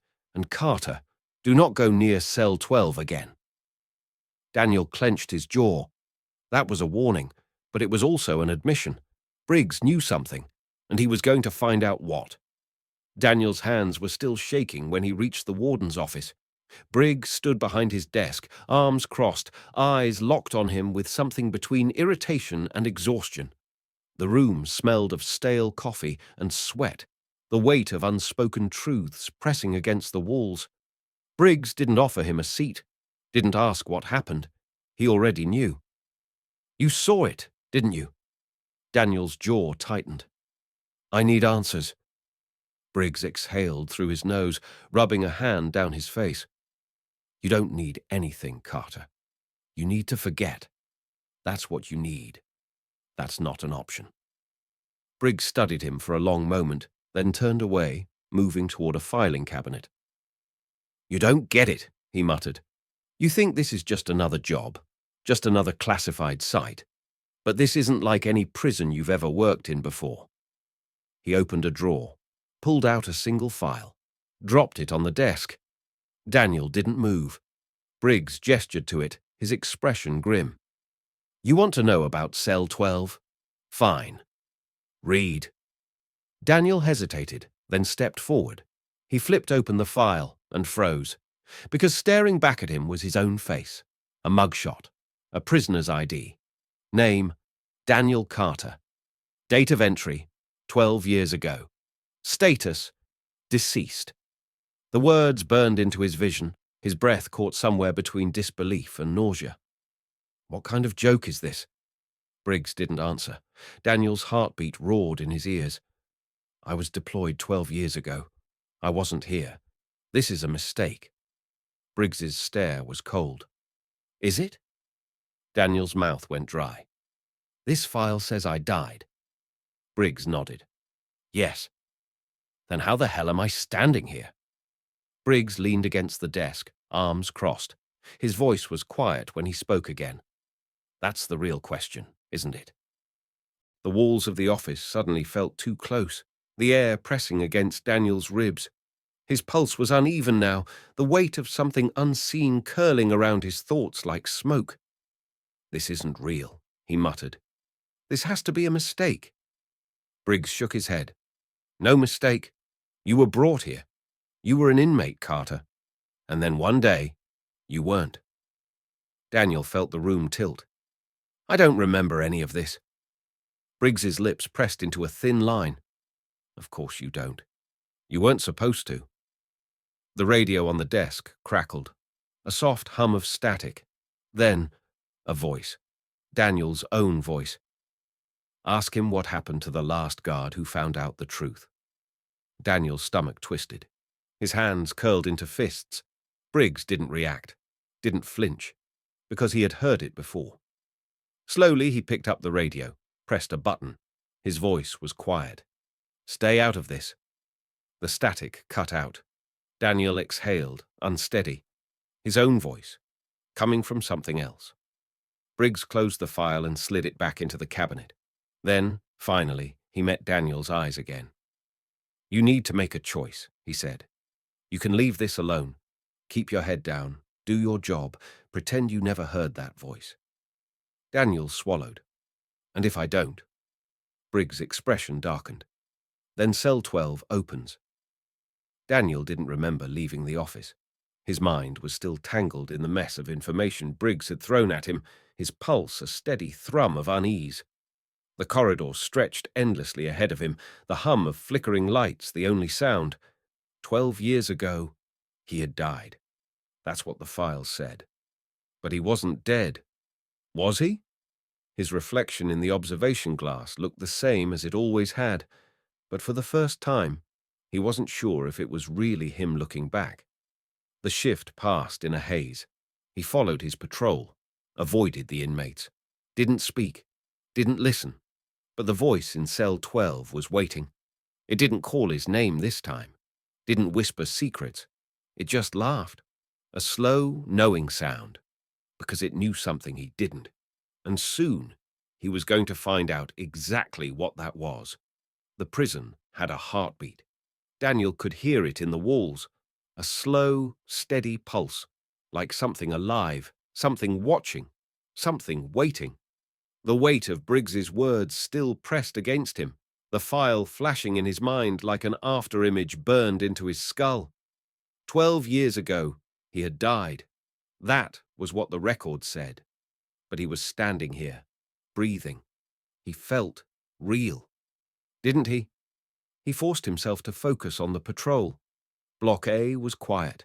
The cryptids kept to their corners, some shifting in the dark, their glowing eyes following him through the observation windows. Block B was different. Block B was awake. The whispers started before he even reached the first cell. Soft voices curling through the air, their words twisting and overlapping, forming a language that wasn't meant for human ears. Daniel kept his eyes forward. Rule 1. Never speak to an inmate unless absolutely necessary. Rule 2. If a prisoner calls your name, but you've never met them, do not respond. He reached cell 12, stopped, waited. The lights above flickered once, twice, then steadied. Silence, and then a voice. Daniel. His pulse jumped. It wasn't a whisper this time. It was clear. Director, coming from inside the empty cell. His radio crackled. Briggs's voice, sharp and immediate. Carter, keep moving. Daniel didn't move, didn't breathe. The voice in the cell was his own. Not an echo, not a recording. Something else. Something that sounded exactly like him. It laughed. Software, almost amused. You still don't get it, do you? Daniel clenched his jaw. His instinct screamed at him to walk away, but he was done listening. He stepped forward, pressing a hand against the reinforced glass. The cell was empty. No bed, no restraints, no signs that anything had ever been kept inside, just an absence, like the space itself had been forgotten. But the voice was still there, still waiting. You need to remember. Daniel's throat went dry. Remember what? The lights overhead buzzed sharply. A new sound joined the hum of electricity, a low, rhythmic tapping. He turned his head slightly, eyes scanning the cell. Nothing. The tapping grew louder. Not metal, not footsteps, fingertips, tapping against glass, directly in front of his face. But there was no one there. Then something breathed against the glass, and a shape began to form. Faint at first, like frost crawling over a window. A reflection. His reflection. But it wasn't copying him. It smiled, and he didn't. The radio erupted with static. Briggs's voice. Urgent. Carter, step back. Now. Daniel didn't move. The figure on the other side of the glass tilted its head. Not an exact copy. A version of him. Distorted. The eyes were wrong. The shape of the mouth. Like something had tried to wear his face, but hadn't gotten it quite right. It raised a hand, pressed it against the glass. His own palm lifted, not by choice, muscle memory, mimicry. Something was pulling at his thoughts, shaping them, forcing his body to respond. His fingertips met the glass. And then, the entire prison shook. The alarms screamed. The lights flickered wildly, flashing bursts of red and white against the walls. Security locks slammed into place, and the thing in the glass spoke again. Now you remember. Daniel's head snapped back. A wave of dizziness crashed over him, his vision doubling. Flashes of something not real, but familiar, flooded his mind. The first time he walked these halls, the first time he stood outside cell 12, but he wasn't wearing a guard's uniform. He wasn't holding a flashlight. He was wearing restraints, and there were voices, shouting, panicked. A doctor's voice, urgent. You can't release him. You don't understand what he is. Then pain. The sound of something heavy slamming shut. A door. A cell door. Daniel staggered back, gasping for breath. The alarms faded. The prison settled. The glass in front of him was empty again. His reflection was his own. His hands were shaking. His radio crackled. Briggs's voice was low, controlled. Carter, get to the control room. Now. Daniel didn't answer. Didn't move. Because he remembered something else now. The date on the prisoner file. 12 years ago. The same time he was supposed to have died. He turned away from the cell, kept walking. The whispering followed him. Software patient. Waiting. And as he passed the last row of cells, something in the dark laughed. because it knew what he was now, and soon, so would he. Daniel walked through the corridors like a man moving through a dream. His breath was steady, his steps were measured, but his mind was unraveling. The echoes of that voice, the distorted reflection, the way his body had responded to it. It was all wrong. The prison was colder now. Or maybe it was just him. He reached the security checkpoint, swiped his ID, and stepped through the reinforced doors. Briggs was waiting for him. He looked tired, not the kind of tired that sleep could fix, the kind that came from carrying a secret for too long. Neither of them spoke for a long moment. Briggs sat behind the control panel, fingers steepled beneath his chin. Daniel stood in the doorway, waiting. Briggs finally sighed. "Close the door, Carter." Daniel hesitated, then did as he was told. Briggs tapped a button. The security cameras cut to black. They were alone now. No recordings, no surveillance. Just the truth, or what was left of it. Briggs leaned forward, staring at Daniel like he was a puzzle missing a piece. "You saw something, didn't you?" Daniel didn't answer. Briggs nodded like he already knew. Then he reached into a drawer and pulled out a file.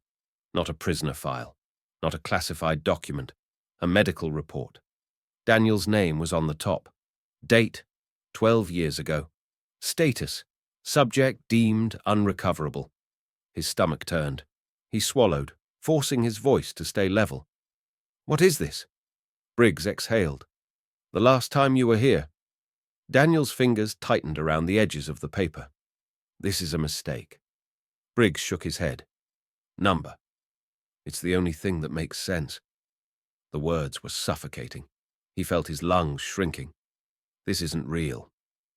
Briggs finally looked him in the eye. "Then tell me why you don't remember anything before your deployment." The word struck like a bullet. Daniel opened his mouth, then froze. Because Briggs was right. He remembered Kandahar.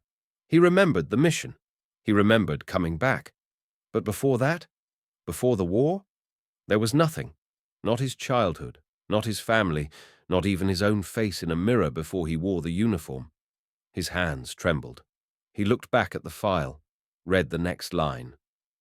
Subject exhibits extreme regenerative capabilities. His heart skipped a beat. He flipped to the next page.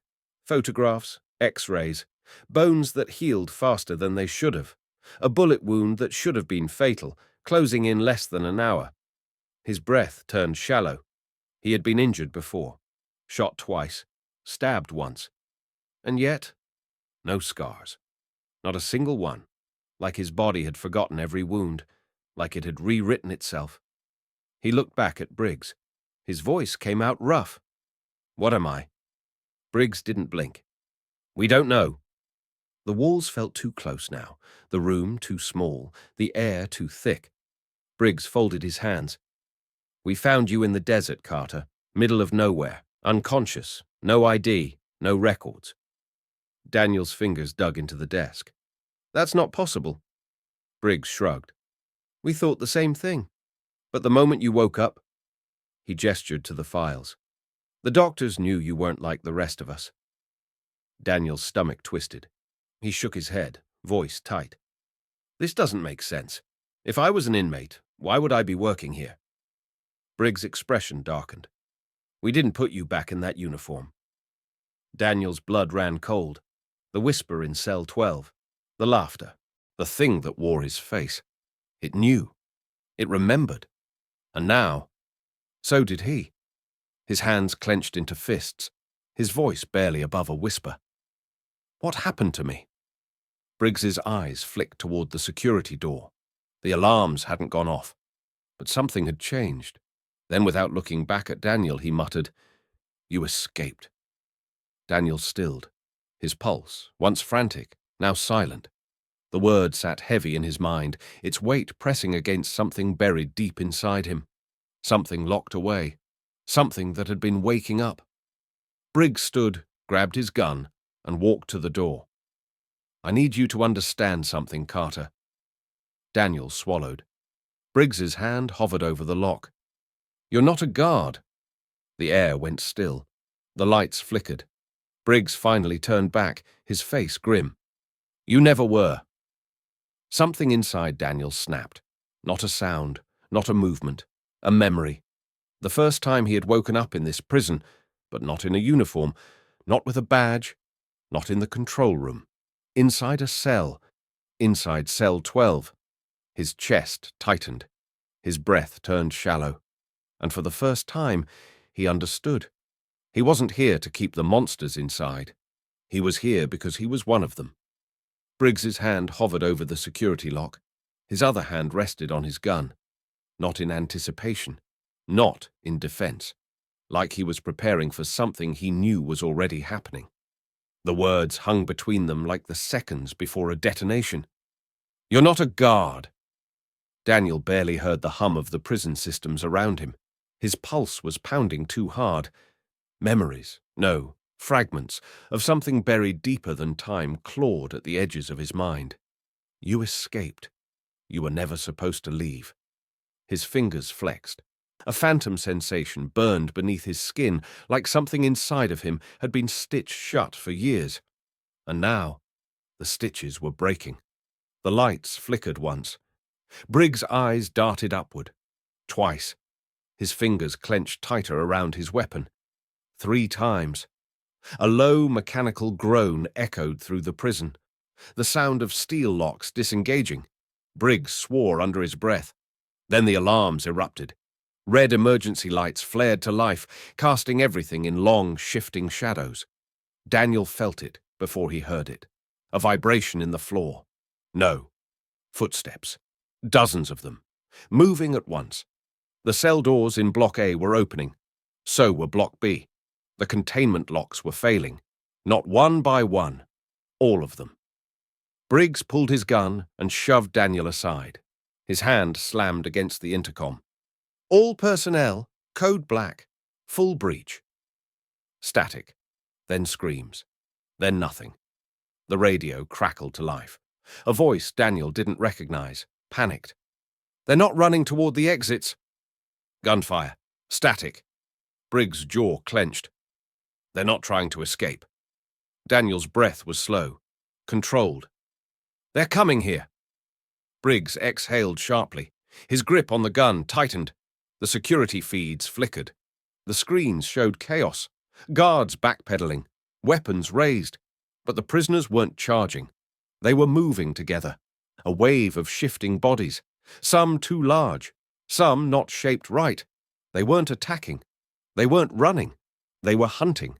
Moving through the corridors with purpose. Briggs moved toward the exit. Daniel didn't follow. His eyes stayed locked on the monitors. He wasn't looking at the riot anymore. He was looking at cell 12. It was still locked, still sealed shut. And yet, something was standing inside of it. A shadow, a shape, watching the screens, watching him. And then it raised a hand and placed it against the glass. Daniel's own breath caught in his throat because his hand, without thinking, moved toward the screen, mirroring it. Briggs's voice snapped him back. "Carter, move!" Daniel turned. The shape in cell 12 tilted its head. The power cut out. The alarms died. The red lights vanished. For a second, the prison was completely silent. Then, the screaming started. Briggs was already at the door. His voice was sharp, but there was something else in it now. Something Daniel had never heard before. Fear. "We have to go." Daniel stared into the darkness. His mind was still caught on the figure in cell 12. It had been his size, his shape, and when it moved, when it pressed its hand to the glass, his entire body had felt it, like a memory, like a command, like it was waiting for him. And now, the monsters weren't trying to break out. They were coming to find him. The emergency backup lights flickered on, diamond soys unsteady, a single glow illuminating the hall beyond the control room. Daniel moved to the doorway. Briggs was scanning the corridor, his gun ready. The sound of movement echoed through the halls, not just in one place, everywhere. Something skittered across the ceiling. Something else dragged itself along the walls. Not all of them had human shapes, not all of them had bones. Briggs exhaled. "They're not just after us." Daniel met his eyes. Briggs' face was pale. "They're after you." The nearest hallway erupted in movement. A blur of shadows and limbs exploded from the darkness. Briggs fired. Daniel ran. The ground shook beneath his feet. The air changed. It was heavier now, like the walls were shifting, like the prison was moving around them. Briggs shouted behind him, his voice barely audible over the sound of pounding footsteps. Daniel didn't look back. He already knew what he would see. The inmates weren't just breaking out. They were herding him. Ahead, another corridor. The emergency lights flickered, revealing movement. At the far end, a figure stood motionless. Not running. Not attacking. Just waiting. Daniel's steps slowed, because he recognized it. Same height, same building, and even in the dim light, he could see its face, his own. The figure tilted its head, a mirror image of the way Daniel had done the same. It wasn't wearing a uniform, it wasn't wearing anything. Its skin, if it even had skin, seemed to shift. Mimicking him, copying him. But it wasn't perfect. Not yet. It raised a hand, and in Daniel's mind, a voice spoke without speaking. "Come back." His body locked, his pulse stopped. Something inside his chest burned, like an instinct, like a memory, like a command. And the figure, the thing wearing his face, smiled. The thing at the end of the corridor did not move. It only smiled, a slow, knowing expression that didn't belong on his own face. Daniel's breath turned shallow. His body felt frozen, his muscles locked, his heartbeat slowing, his mind caught in an unrelenting vice. Not by fear, by something else. Something deeper, something pulling him toward it. Behind him, Briggs was shouting. Daniel barely heard him, because the thing standing ahead was not an inmate. It was him. The emergency lights flickered. The power in the prison was failing, but that didn't matter anymore. The inmates had stopped their rampage. Not because they were trapped, not because of security. They had reached their goal. They had reached him. They weren't running toward freedom. They weren't running toward the guards. They were standing, waiting, forming a perimeter around the hallway, every set of eyes locked on him. Like they had found what they were looking for, like the riot was never about breaking out, like it was about bringing something back, bringing him back. Briggs grabbed his arm. Daniel barely felt it. "Carter, listen to me." Daniel blinked. His mind felt too slow, like his thoughts were moving through something thick, something heavy. Briggs's grip tightened. "We have to go." Daniel's lips barely moved. "What is it?"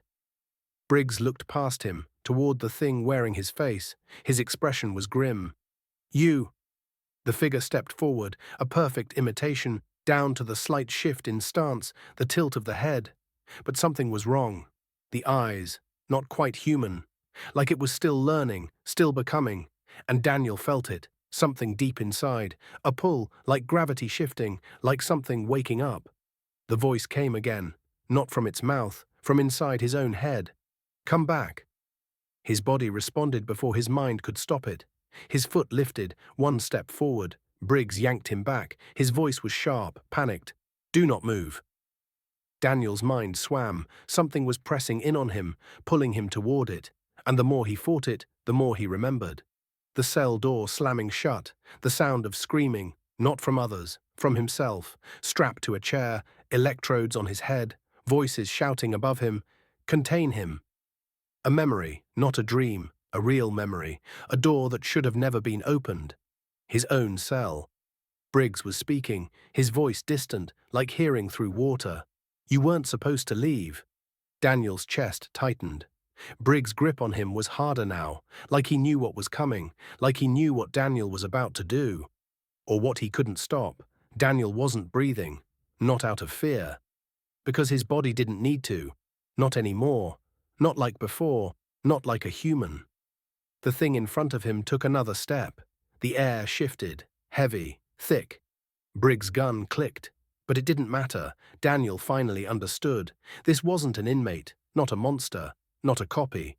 It was a piece of him.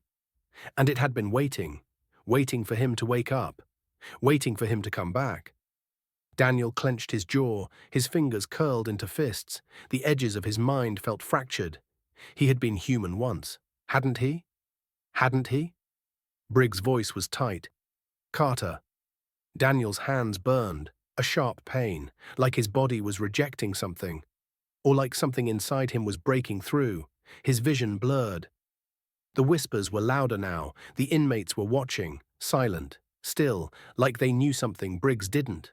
Like they already knew how this ended. The figure reached out a hand, and Daniel felt his own move. He wasn't in control anymore. Or maybe he had never been in control at all.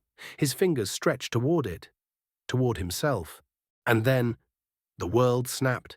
A sound erupted through the corridor, a sound not meant for human ears, a sound not meant for this world. Daniel fell to his knees. Briggs was yelling, but his words didn't reach him. His mind was splitting apart. Everything he had ever been, everything he had ever known. It wasn't real. It had never been real. The figure crouched beside him, still wearing his face, still waiting. Then a whisper. "It's time to go home." Daniel closed his eyes, and everything went dark. Darkness swallowed him whole. The world collapsed into a space that felt too vast and too tight at the same time. His body was there, but it wasn't. He could feel himself drifting, a thought unmoored, a memory unraveling. Something was pulling him deeper, not hands, not chains, something else, something inside him. It had always been there, waiting. Briggs' voice broke through the void, distant, frantic. "Carter." A gunshot, then another. Daniel didn't flinch, didn't move. The bullets weren't meant for him. They never had been. Briggs was shooting at the thing wearing his face, trying to stop it, trying to stop him. The thought slid through his mind like ice. Briggs wasn't fighting a monster. Briggs was fighting Daniel, or what was left of him. The darkness cracked, a fissure of memory split open, and suddenly, he was back. Daniel gasped. Air rushed into his lungs, sharp and burning. The hallway returned in an instant, too real, too bright, too much. The inmates had fallen silent. Briggs stood over him, chest heaving, his gun raised but shaking. Smoke curled from the barrel, a shell casing clattered to the ground. The thing, the other him, was gone.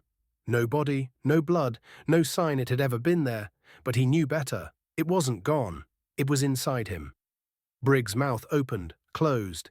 His eyes were searching, scanning, trying to find something in Daniel's face, trying to decide if he had won or lost. Daniel felt the weight of his own body again, his heartbeat, his breath. It all felt off. Not different, not broken, but not human, not anymore. Briggs exhaled, slow, controlled. Then quietly, like speaking the words too loud might make them real. "What are you?" Daniel didn't answer, couldn't, because he didn't know. Not yet. The security sirens screamed again, but they weren't signaling containment, they were signaling evacuation. The system had given up trying to lock down the prison. Black Site 13 had lost control. Briggs grabbed Daniel's arm, pulling him to his feet. His voice was hard again, steady. "We need to go. Now." Daniel hesitated. Something in him felt unfinished, like a door left open, like something was still waiting. He turned back toward the hallway. The inmates hadn't moved. They were still standing in formation, not escaping, not fighting, watching, and smiling, because they knew, they understood. He was one of them now, even if he didn't. Yet. Briggs yanked him toward the exit. The alarms were a deafening roar, but Daniel barely heard them. His mind was still replaying the moment before the void swallowed him. The whisper, the voice, his own voice. "It's time to go home." And the terrifying part, he wanted to. They reached the surface. The desert air was cold against his skin. The helicopters were already there, blades cutting through the night, lights flashing, agents in black uniforms moving like shadows. Daniel stepped onto the tarmac. For a moment he thought they were going to let him leave.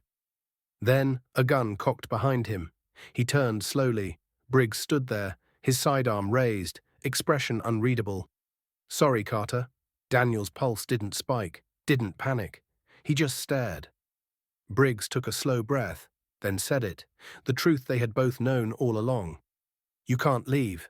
Daniel smiled. It wasn't forced, it wasn't fake, it was knowing. Like he had already won. Like it had never been a question. His body moved before Briggs could react, too fast, too smooth, like he had been waiting for this moment. Like something inside him had been waiting to wake up. Briggs' hands trembled. For the first time, Daniel saw real fear in his eyes. Not of failure, not of the prison, of him. Daniel stepped closer. Briggs' breath hitched. He tried to fire. Daniel caught his wrist, crushed it. The gun dropped to the ground. Briggs gasped in pain, but didn't move. Didn't fight, because he already knew. It was over. Daniel leaned in. Not threatening, not angry, just curious. Like he was testing something. Like he was feeling his new self for the first time. His voice was soft. Calm. You knew, didn't you?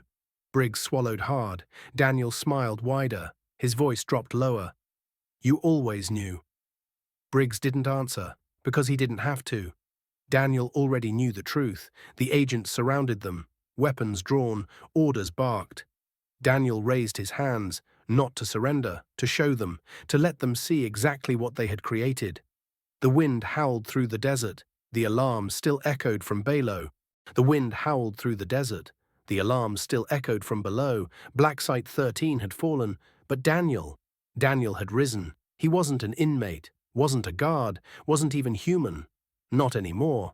He had escaped once, and now he would do it again. Did Daniel ever truly escape? Or was he always meant to return? Was he ever human at all? Comment your theories below. Don't forget to like and subscribe. Thank you.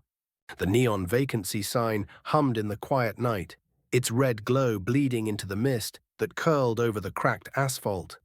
Henry Calloway stood behind the counter, turning the keys over in his palm. The motel was quiet. It was always quiet. Crimson Pines wasn't a place people stayed. It was a place people passed through. Except for room 13, that one was never empty, not once. Not in the 6 months he had been running this place, not in the 40 years before. His uncle had left him the motel in his will, a man he barely knew, an inheritance he never wanted. The paperwork had been clean, no debt, no outstanding payments. But the books were strange. Room 13 was always listed as occupied. There was no name, no payment. Just a standing reservation that renewed itself every single night. Henry had laughed the first time he saw it. A glitch, he figured. Some old error in the system that had never been fixed. But then he noticed something else. There was no key for room 13. He had a key for every other room. Even the ones that were never used, covered in dust, their doors barely touched. But room 13, nothing. And the door was always locked, not with a deadbolt, not with a chain, just locked, like it had never been meant to open. Frankie, the motel's handyman, had been there since the beginning, since before Henry's uncle died, before Henry was even born. And when Henry asked him about the room, Frankie just shook his head. "Don't open that door, boss." Henry scoffed. "What, is it haunted?" Frankie's face didn't change. His hands trembled, like the very thought of it made him sick. Haunted things can leave, Calloway. That room don't let go. Henry should have listened. He should have let the mystery stay buried. But he didn't, because curiosity is a terrible thing. It starts small, a whisper in the back of your head, a flicker of unease when you look at something that doesn't make sense. Then it grows, creeps in, until it's too late to turn back, until the thing you are looking at starts looking back. The first sign of something wrong came a few days later. A guest checked into room 12, a man named Paul Whitaker. Middle-aged, road-weary, just looking for a place to sleep. Nothing strange about him, nothing strange about the room. But the next morning, he was gone, not checked out, not packed up and left in the night. Just gone. His car was still there, his wallet was on the nightstand, but the sheets were pristine. The shower hadn't been used, and when Henry checked the security footage, Paul never entered the room. Henry rewound the footage 5 times. It showed Paul stepping up to the door, room key in hand. Then, just as he turned the handle, the camera glitched for exactly 1 second, and when the image returned, the door was closed, and Paul Whitaker was gone. The air felt different after that, thicker, like the walls were breathing. The hallways seemed longer. The lights flickered only when Henry was alone, And every night, at exactly 3:13 a.m., the television in the lobby turned to static, no matter what channel it had been on, no matter if the TV was turned off. And behind the static, sometimes he heard whispering. Henry tried to ignore it, tried to pretend it was nothing. But then he checked the motel records, and he saw something that made his blood run cold. Paul Whitaker's name was never in the system. He had checked in, paid in cash, had the key. Henry had seen him, but there was no record of him, like he had never been there at all, like the motel itself had erased him, or something inside it. And then came the phone call. The motel landline hadn't worked in years. The wires were old, disconnected. Henry had never even heard it ring. But at exactly 3:13 a.m., as the TV flickered and the hallway lights dimmed, the front desk phone rang. Sharp. Loud, a sound that shouldn't have been possible. Henry didn't want to pick it up. But his hand moved anyway, like something was making him. He pressed the receiver to his ear. Didn't say a word, didn't breathe. And on the other end of the line, a voice whispered, "You shouldn't be here, Henry." The line went dead. Henry's pulse slammed against his ribs. His grip on the phone was too tight. And in the silence that followed, he heard something else. From down the hall, the slow, rhythmic creak of a door opening, a door that was always locked. Henry turned his head. The hallway stretched out before him, dark, still, and at the very end, Room 13. The door was open, just slightly, just enough to see inside. Henry's breath came fast now. His feet felt glued to the floor, the air around him pressed down, heavy, suffocating, like something was waiting, watching. And then, a shadow moved inside the room, not a normal shadow. Not the way a person moves in dim light. It was wrong. Too tall, too slow. Like it was stretching, like it was trying to become something else. The static from the TV grew louder, the lights dimmed. And in the reflection of the motel's front window, Henry saw himself, standing at the counter, eyes wide, breath shaking, and behind him, in the reflection, a figure stood at the end of the hall, watching him, tall, motionless, and when Henry turned around, there was nothing there. The door to room 13 slowly closed, the lock clicked into place, the air settled, and Henry finally let himself breathe. He didn't know how long he stood there, didn't know how long it took for his heart to stop hammering, but eventually, he forced himself to move, to go back behind the counter, to pretend he hadn't just seen what he had seen. And when he sat down, hands trembling, sweat beading his skin, the motel ledger was open. A new name had been added to the guest list, a name Henry didn't recognize, and next to it, the date of check-in, but no date of check-out, because no one ever checked out. Not really.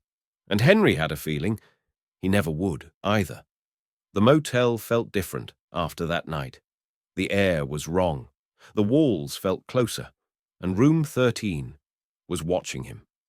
Henry tried to shake the feeling, tried to tell himself it was nothing, tried to convince himself that what he saw wasn't real, but he felt it, deep inside, like a hook lodged beneath his ribs, pulling him closer.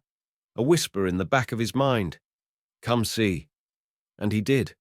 It started small, walking by room 13 more often than before, pausing a second too long outside the door, listening for something, anything, the sound of breathing, the creak of a bed shifting, a whisper just beyond the threshold. Nothing, but the air was warm, like someone had just left, like someone was still there. Frankie caught him one night, standing outside the room, staring at the door like it would blink first. Frankie didn't say anything at first, didn't ask what Henry was doing, didn't need to. He just stood beside him. And then, voice low, he said, "You don't let it in, Calloway." Henry turned to him, frowning. "Let what in?" Frankie didn't look at him, didn't blink, just whispered, "The knowing." Then he walked away. Henry stood there for a long time, watching the door. His fingers itched to grab the handle, to open it, to prove that Frankie was wrong, that this was just a room, that it was all in his head. And then, one night, He broke. The whisper in his mind became too loud. The weight in his chest became too heavy. The pull became too strong. And Henry opened the door. It shouldn't have opened. Not after months of being sealed. But the handle turned. Easily. Too easily. Like something had been waiting for him. The door creaked wide, and Henry stepped inside. The first thing he noticed was the smell. Not mildew, not dust, not something rotten. Something old. Something preserved. Like a room that had been frozen in time. A space that refused to decay or be forgotten. The room was perfect. The bed was made. The lamps were on. The nightstand was clean. No dust. No signs of life. And yet, the air was thick, like someone had just left, or like they were still here, watching, waiting. Henry swallowed hard. Something about the walls felt wrong, like they were too close, like they were breathing. And then, the phone rang. Henry's body locked. The old rotary phone on the nightstand, the one that shouldn't work, let out a shrill, piercing sound. A noise that felt like it came from somewhere else, somewhere far away. And yet, it was right there. He stared at it. It rang again, and again, and again. He didn't want to pick it up, but his hand moved anyway, like something else was making him. He pressed the receiver to his ear, didn't breathe, didn't speak. And then, a voice whispered, "You shouldn't be here, Henry." A chill rushed down his spine. The voice was wrong. Software empty, like a breath stolen from a dead throat. The room tilted. The walls seemed closer, and in the reflection of the TV, something stood behind him. He turned too fast. But the room was empty, or at least, it should have been, because the bed was wrong. The sheets had been pristine moments ago. Now they were pulled back, like someone had just gotten up, like they had been laying there, waiting for him. Henry's pulse slammed against his ribs. Something moved, not in front of him, not in the mirror, in the closet. The door was open an inch. It had been closed when he walked in. A slow creak echoed in the room. The door opened wider. A breath of warm air brushed his neck. And then, a whisper. So close, right against his ear. "You have to let me out." Henry staggered back. His breath hitched. The phone fell from his hand. The dial spun wildly. And the moment it hit the ground, the closet door slammed open. The room plunged into darkness. The light flickered. The TV glitched. And in the mirror, a figure stepped forward. Tall. Too tall. Limbs stretched like a puppet on broken strings. And when it opened its mouth, Henry knew what it had been waiting for. The air crackled, the walls shook, and in the reflection, it reached toward him. But it wasn't just a shadow, it wasn't just a shape, it was him. His own reflection stepped forward. Its mouth twisted into something that wasn't a smile. Its lips parted, and in his own voice, it whispered, "You have to let me out." Henry ran, slammed his shoulder against the door, ripped it open. The hallway was empty, silent, normal, like nothing had happened. His heart pounded. His hands shook. He turned. Room 13's door was closed, like it had never been open at all. But something was different. Something was wrong. The neon motel sign buzzed, and when Henry looked through the glass of the office window, his own reflection wasn't there. His hands went cold. His breath shallowed. He lifted his hand. The glass should have mirrored him. But it didn't. It showed the motel, the parking lot, room 13, but not him. And in the hallway behind him, the phone started ringing again. The phone rang, sharp, piercing. The sound cut through the silence like a blade, rattling the air inside the motel office. Henry stood there, frozen. His reflection was still missing from the glass. He turned his head slightly, just enough to see the hallway. The phone at the front desk would not stop ringing. His breath came fast now, his pulse hammering at his temples. The motel had always been quiet at this hour, but now it was waiting. His fingers hovered over the receiver. He didn't want to answer, didn't want to hear whatever was on the other end. But the moment he reached for it, the ringing stopped. A breath of silence. Then, from the hallway, a creak. Slow, heavy, the sound of a door opening. Henry turned sharply. The hallway stretched before him, empty, still. But at the very end, the door to room 13 was open, a sliver, just enough to see inside. The neon motel sign buzzed outside, casting the hallway in a flickering red glow. The air was thick now, like a room with too many people in it, but there was no one else here. There was only him, and the room that was waiting. Henry took a step forward, his hands clenched into fists at his sides. His own reflection was still gone from the motel glass. That wasn't possible. It wasn't real. It wasn't.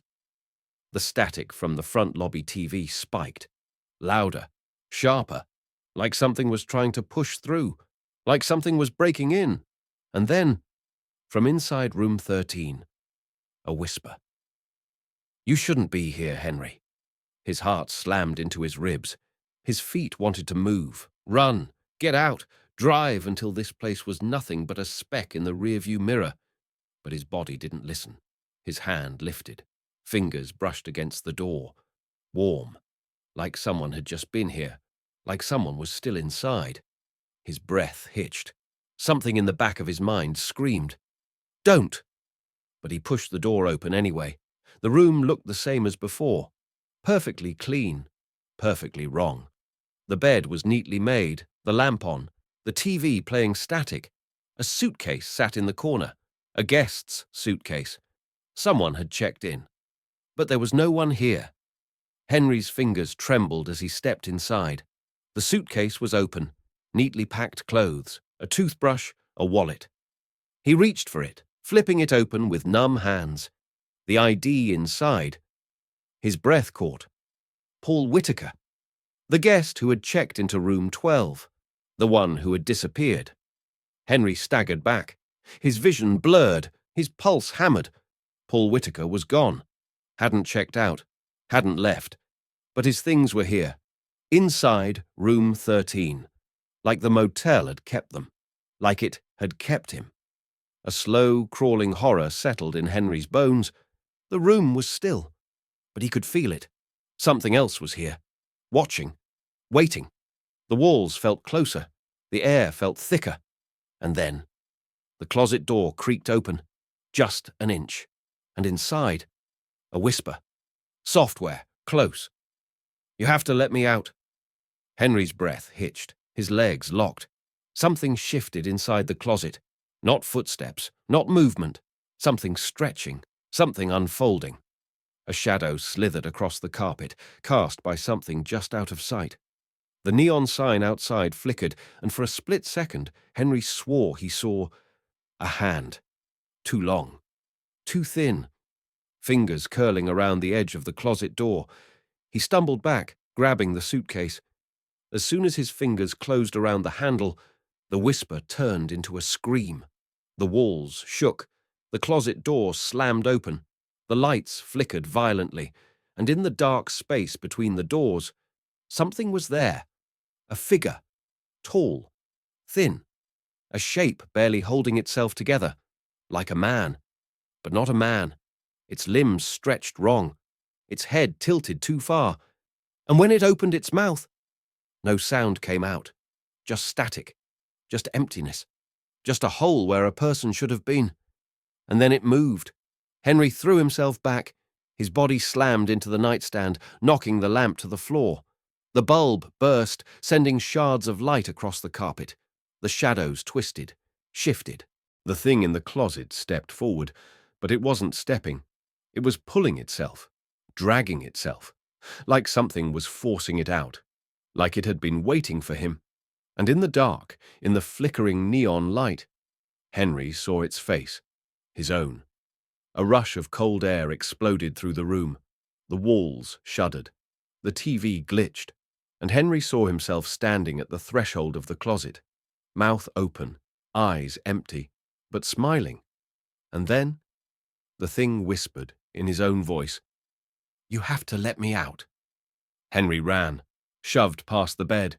His shoulder slammed into the doorframe as he barreled out into the hallway. His vision blurred.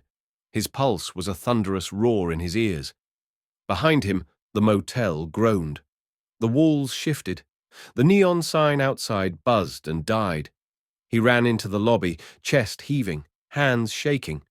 And when he looked up, Frankie was standing at the front desk, watching him, silent, expression blank, like he had been expecting this. Henry's breath shook. His hands trembled as he set the suitcase down on the counter. His voice came out raw. "What the hell is in that room, Frankie?" Frankie's face was pale. His hands curled into fists on the desk, and when he finally spoke, his voice was low, final. Not what. He swallowed hard, and when he met Henry's eyes, it was the first time Henry had ever seen fear in them. "Who?" Henry's breath was still uneven. The motel felt too quiet, the walls too thin, the air too dense. Room 13 was behind him now, but he could still feel it, like something had followed him out, like something was still watching. Frankie didn't look away, didn't blink, didn't move. His words lingered in the thick air between them. Not what. Who? Henry swallowed the lump in his throat. His fingers curled against the counter, nails pressing hard against the wood. His voice came out hoarse. "You knew." It wasn't a question. Frankie nodded slowly. "I tried to warn you." Henry felt his stomach twist. "You've worked here for years. Why didn't you leave?" Frankie finally looked away. His jaw tensed. And when he spoke, his voice was low, barely above a whisper. "Because it doesn't let go." Henry stared at him. His skin felt cold. His fingers still trembled from what he had seen. The figure, his own face staring back at him from the closet. The whisper. "You have to let me out." He forced himself to breathe. His pulse was still hammering, and for the first time, he realized something. Frankie looked tired, not just exhausted, but drained, like he had been carrying something for far too long, something that wasn't his to carry, or maybe something that was. Frankie exhaled slowly, then he slid a folded piece of paper across the counter, a yellowed newspaper clipping. Old, crumpled. The ink faded. Henry hesitated, then he picked it up, unfolded it with shaking hands, and he froze. The headline read, "Hotelier vanishes from Crimson Pines, no trace left behind." Beneath it, a photograph. A man, grey hair, a sharp gaze. Henry's breath caught in his throat. It was his uncle, the man who had left him the motel. And beneath the image, a date. Nitten Sitito. His mouth went dry. "This is a joke." His voice was tight. He looked up at Frankie, his pulse pounding behind his eyes. Frankie didn't smile, didn't blink. He just whispered, voice hollow. "No, Calloway, this is the price." The words settled like a weight in Henry's chest. The motel wasn't his uncle's inheritance. It was his debt. Henry felt sick. His fingers trembled as he set the paper down. His heart beat too loud in his ears. The motel had been in his family for decades. He had always thought it was just business, just a place that had been passed down. But now he knew better. His uncle hadn't left the motel to him. He had given it to him, passed it down, because he had no other choice, because someone always had to own it, because someone always had to stay. Henry took a slow breath. His mind was unraveling. He could still hear that voice, his own voice, whispering from the closet. "You have to let me out." His stomach twisted. He looked at Frankie. His voice was barely audible. "How do I stop this?" Frankie's face was grim. His fingers drummed against the counter. Slow, measured. And then he said, "You don't." Henry stiffened. His jaw locked. Frankie met his gaze. And for the first time, Henry saw it. The truth. The thing Frankie had been trying not to say. And then, softly, Frankie spoke the words that would haunt Henry forever. "There's only one way out, Calloway." A pause. Then, You have to find someone else. The motel was silent. The old neon light outside flickered softly. A distant hum, like it was waiting, like it was listening, like it was hungry. Henry's hands shook. His breath was sharp. His pulse thundered in his skull. Frankie's words rang in his ears. You have to find someone else. He felt it then, a sick, curling feeling in his stomach, a realization that settled deep in his bones. This wasn't a business. It was a trap, and Henry was caught in it. He turned away, stepped toward the door. His feet felt heavy, like something wanted him to stay, like something was pulling at him. Frankie didn't stop him, didn't say another word. He just watched, like he had seen this moment before, like he knew exactly what Henry would do next. And maybe he did. Henry reached his truck. The keys felt too heavy in his palm, his hands still shaking. His reflection in the window was warped, like the glass didn't know how to show him properly, like it was still deciding what he was. He opened the door, slid into the driver's seat. The engine rumbled to life beneath him. The headlights cut through the dark. The empty road stretched ahead, and for the briefest moment, he thought he could leave, that he could just drive and never look back, that he could forget about room 13, forget about the whispers, forget about the thing that had worn his face, forget the truth. Then he saw it, in the rearview mirror, a figure, standing in the motel window, watching him, waiting, smiling, and Henry knew. He had a choice: leave, or find someone else, find someone who wouldn't be missed, someone who would check in, but never check out, someone who could take his place, because he finally understood. The motel always needed a guest, always, and it never forgot who it let go. The road stretched ahead of him, long and empty. Henry gripped the steering wheel so tightly his knuckles went white. His breath was uneven, his pulse hammering like a warning bell in his chest. The motel was behind him now. And yet, it wasn't. His hands were still shaking.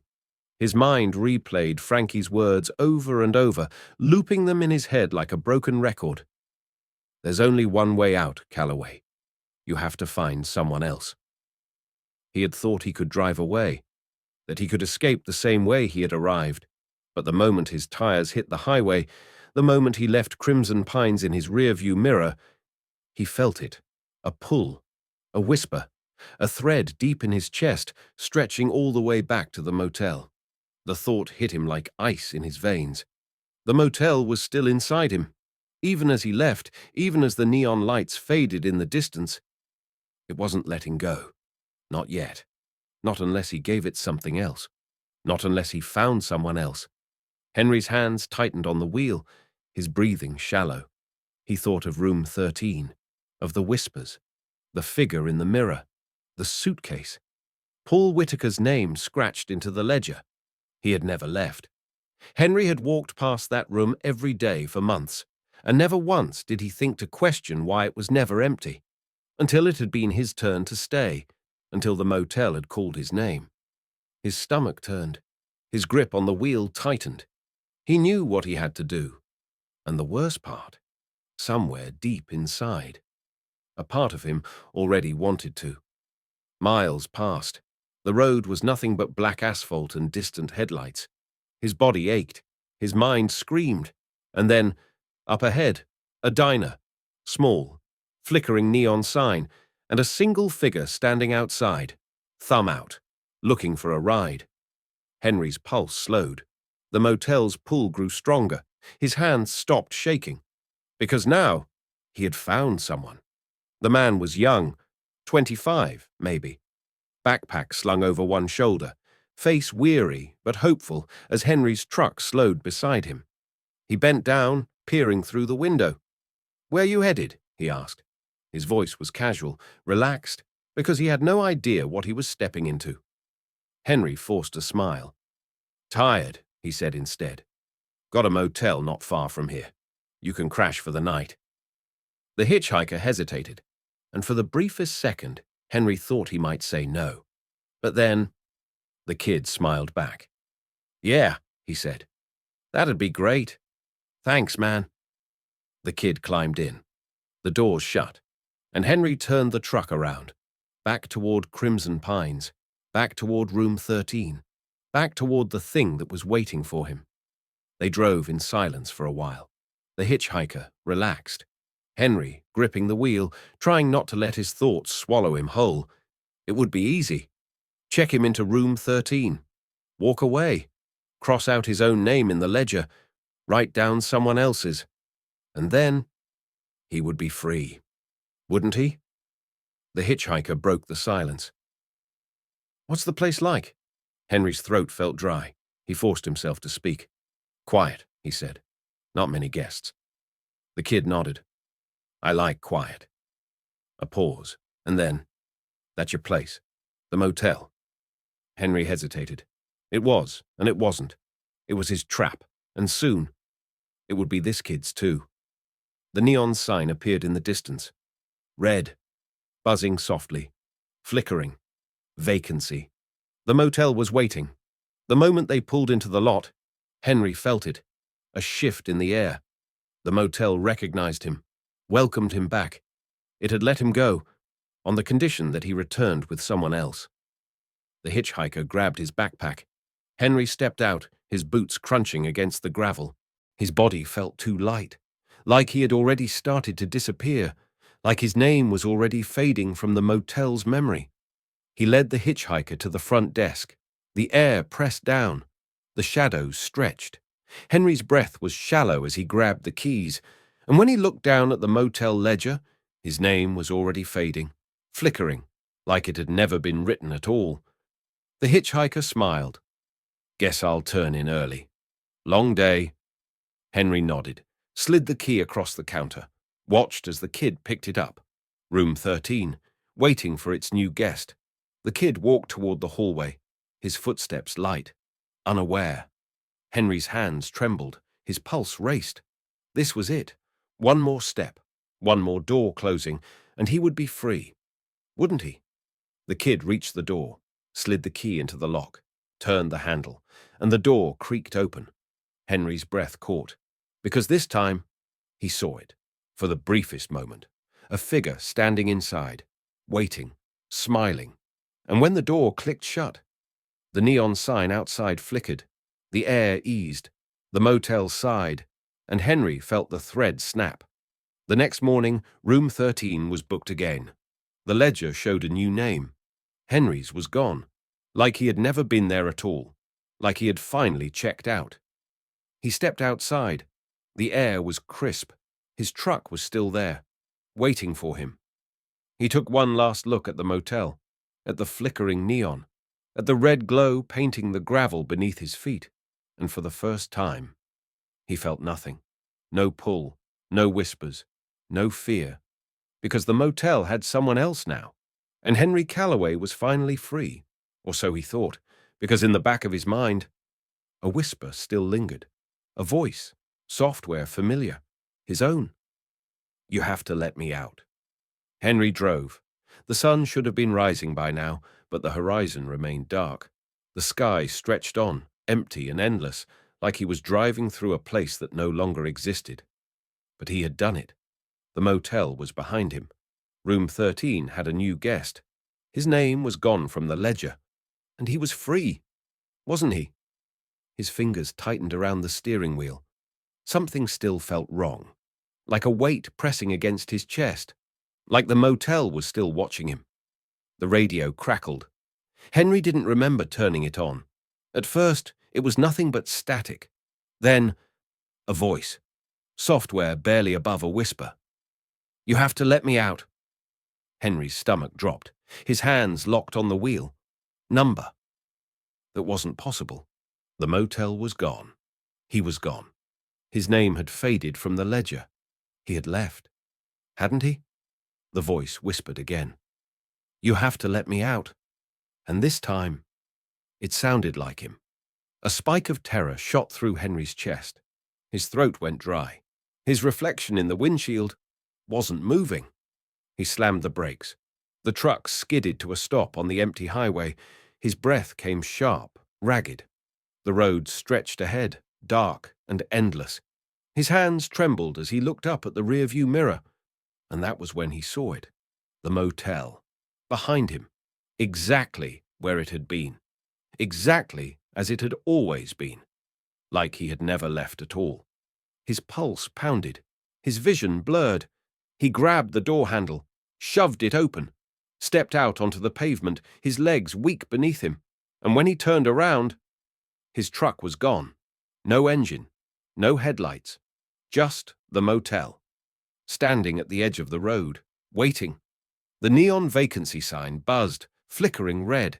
The air hummed, the wind whispered, and in the front window, a figure was watching him, a reflection, his own reflection. Henry stumbled back. His chest tightened. His own face stared at him from the glass. But it was wrong. The smile was too wide. The eyes were too dark. And then, from the motel's front desk, the phone rang. Sharp, piercing, exactly at 3:13 a.m. Henry couldn't breathe. He had escaped. He had found someone else. He had checked out, hadn't he?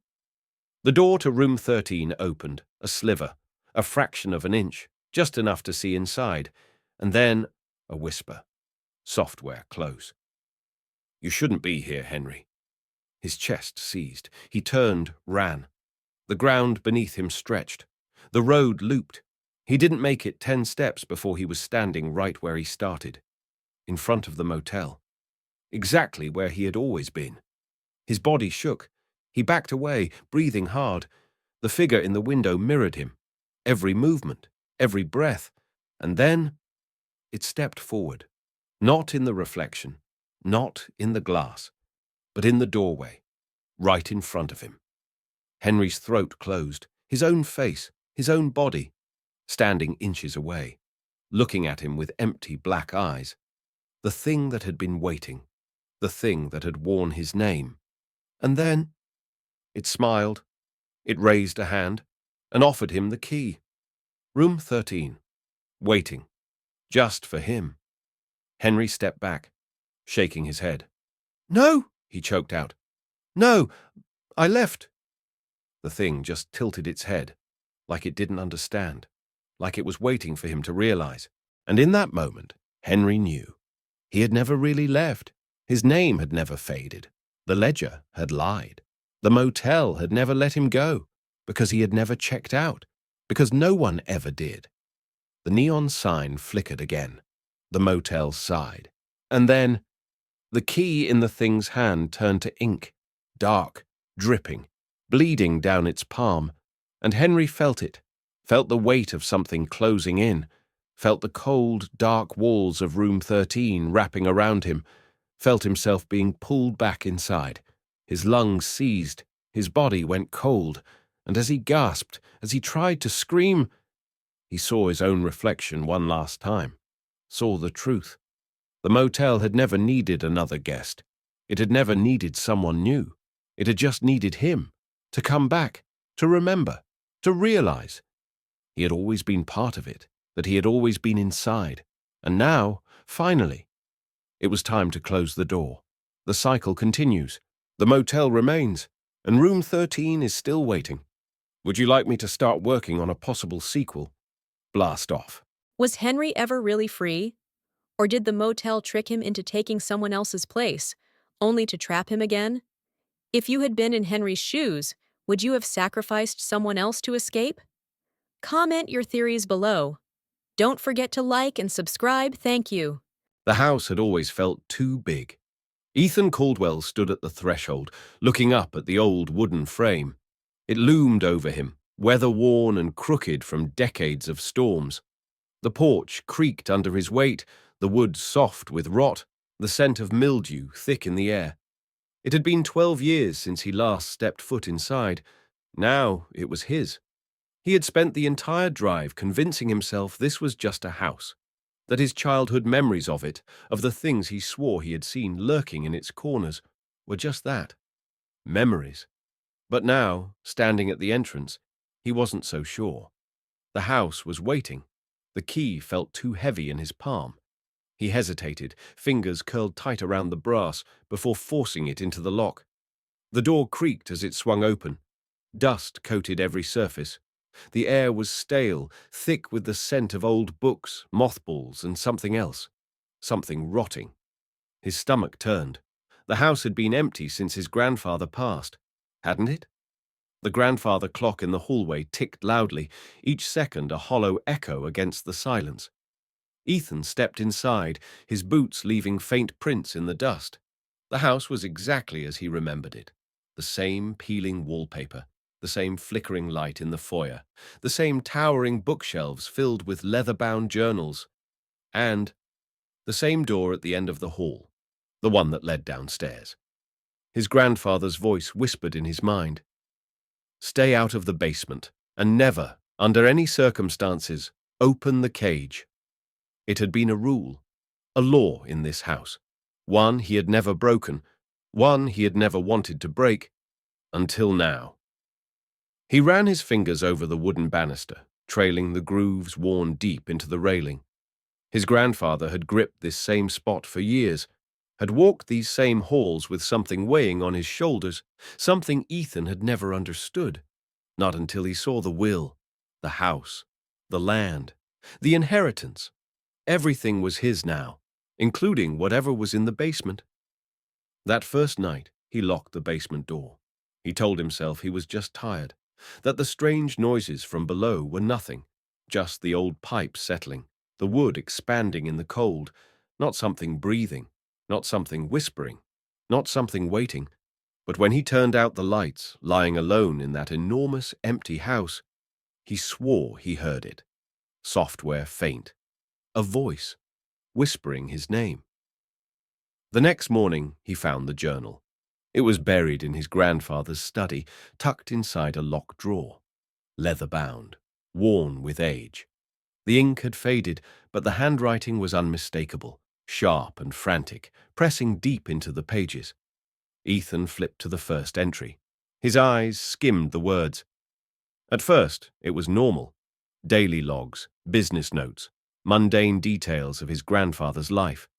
Then, the shift, the first warning. It speaks now, it whispers when I pass the door, it knows my name. Ethan swallowed hard. His fingers trembled as he flipped through the pages, his pulse pounding. More entries, more warnings, each one more desperate than the last. I should never have built over it. The cage is not a prison, it's a door. If you are reading this, it's already awake. A sharp bang echoed through the house. Ethan flinched. The sound had come from below, the basement. His breath was unsteady. The old staircase groaned beneath his weight as he stepped down, the air turning thick and damp. His flashlight flickered. The light barely cut through the darkness. And then he saw it. The cage. It was enormous. 7 feet tall, made of blackened iron. Rusted chains wrapped around the bars, fastened with ancient locks. The metal was scarred, deep grooves like something had clawed at it from the inside. His grandfather's voice echoed in his head. Never open it. Never let it see you. Ethan stepped closer. The air was wrong, heavy, like something watching. His breath fogged in front of him, too cold for an enclosed space. And then something moved inside. His stomach lurched. The cage should have been empty. It was empty, wasn't it? He lifted the flashlight, his hand shaking. The beam flickered against the bars. For a moment, he saw nothing. Just an empty cage. Just rusted chains and dust-covered stone. And then, the beam glitched, his vision blurred, and in the space where there had been nothing, there was something. A shape, tall, still, standing in the center of the cage, watching him, its head tilted. And then, it whispered, software, familiar. You shouldn't be here. The flashlight slipped from his fingers. The basement plunged into darkness. A sharp, ragged breath cut through the silence. Not his. Something moved. The chains rattled, and as the whisper turned into laughter, Ethan turned and ran. He slammed the basement door shut, his heart thundering, his hands shaking. The journal lay open on the desk, his grandfather's words burned into the paper. It doesn't want to escape. It wants a trade. His pulse pounded behind his eyes. His breath came in short, ragged gasps. And then, from beneath the floorboards, a soft knock, once, twice, 3 times. It knew he was here, and it was waiting. The knocking stopped. Ethan stood in the silence, his heartbeat hammering against his ribs. His fingers dug into the wooden doorframe, his breath coming too fast. He needed to leave, needed to get out of this house. But his feet wouldn't move, because deep inside, beneath the panic, something was pulling him back. He turned slowly. The basement door loomed behind him, the wood rough beneath his fingers. His grandfather's warnings echoed in his mind, but they felt distant now. The cage, the rules, the thing that whispered his name. A part of him knew. He shouldn't go back down there. But another part, a deeper, darker part, needed to know what was inside. The air in the house felt heavier, like the walls were leaning in. Every shadow stretched too far. Every creak in the floorboards felt deliberate, like something moving beneath him, like something waiting. His hands shook as he grabbed the flashlight. He stepped forward, 1 foot in front of the other, the weight in his chest growing heavier with every step. He reached the door, paused, waited for that voice to return, for the knock, for anything. But the basement was silent. He swallowed hard, and then he turned the handle. The door groaned open. The air that hit him was wrong, colder, wet, like stepping into a place that didn't belong to this house or to this world. The stairs stretched downward, swallowed in black. He hesitated, and then he stepped inside. His breath fogged in the air. The light from the flashlight trembled against the stone walls, the beam barely cutting through the darkness. The air was thick with dust, but underneath, that same rotting scent, like something old, something that had been locked away for too long. The cage was waiting. It sat in the center of the room, towering, unmoving, and inside, nothing. The chains around it were still fastened, the lock unbroken, the door shut. But something was wrong, because he knew without question, that something had been inside it before. And now it wasn't. His hands clenched around the flashlight. The light flickered, his pulse spiked, because for just a second, in the beam's edge, he saw it. A shape, tall, thin, standing in the corner of the basement, not in the cage, not locked away, but free, watching him. The flashlight flickered again, and for the briefest second, the thing moved, not stepping forward, not shifting, just closer, like the space between them had simply disappeared, like it had never been there at all. Ethan's breath locked in his throat. He staggered back. The thing did not follow. It just stood there, its form barely human, its limbs too long, its head tilted at an unnatural angle. And then it spoke. Software wrong. A voice made of too many whispers. A voice that shouldn't exist. A voice that sounded like his grandfather. "You shouldn't be here, Ethan." His stomach turned. The journal, the warnings, the whispers in the night. It had never been a person in that cage. It had never been something human. And now it was out. His body screamed at him to run, to get out, to leave and never come back. But he couldn't move, because the thing in the dark wasn't just watching him. It was smiling, a slow, stretching grin, like it had been waiting for this moment, waiting for him. "I know you, Ethan."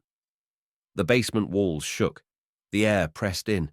The chains around the cage rattled, pulling tight as if something was still inside them, as if they were holding nothing, or something unseen, something invisible, something that had never needed to escape, because it had been free all along. A breath of ice curled against his ear, too close, right behind him. And now, the whisper softened, a promise, a threat. "It knows you too." Ethan bolted, his feet slammed against the floor, his shoulder hit the door. His hands fumbled for the handle, and then the light went out. Total darkness. The kind that swallowed everything. The kind that wasn't empty. He could feel it. Right there. Reaching. Waiting. The door gave. He stumbled through. Fell against the floor. Scrambled up and slammed it shut. Locked it. Bolted it. And then silence. His breath was ragged. His skin icy.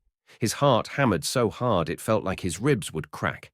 But the basement was quiet. He pressed his forehead against the door. His hands trembled against the wood.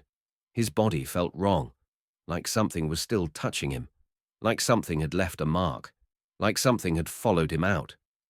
The journal sat on the desk, the pages trembling under the breeze from the open window. He swallowed, his throat dry as dust, and then he saw it. A new entry. Fresh ink. Fresh handwriting.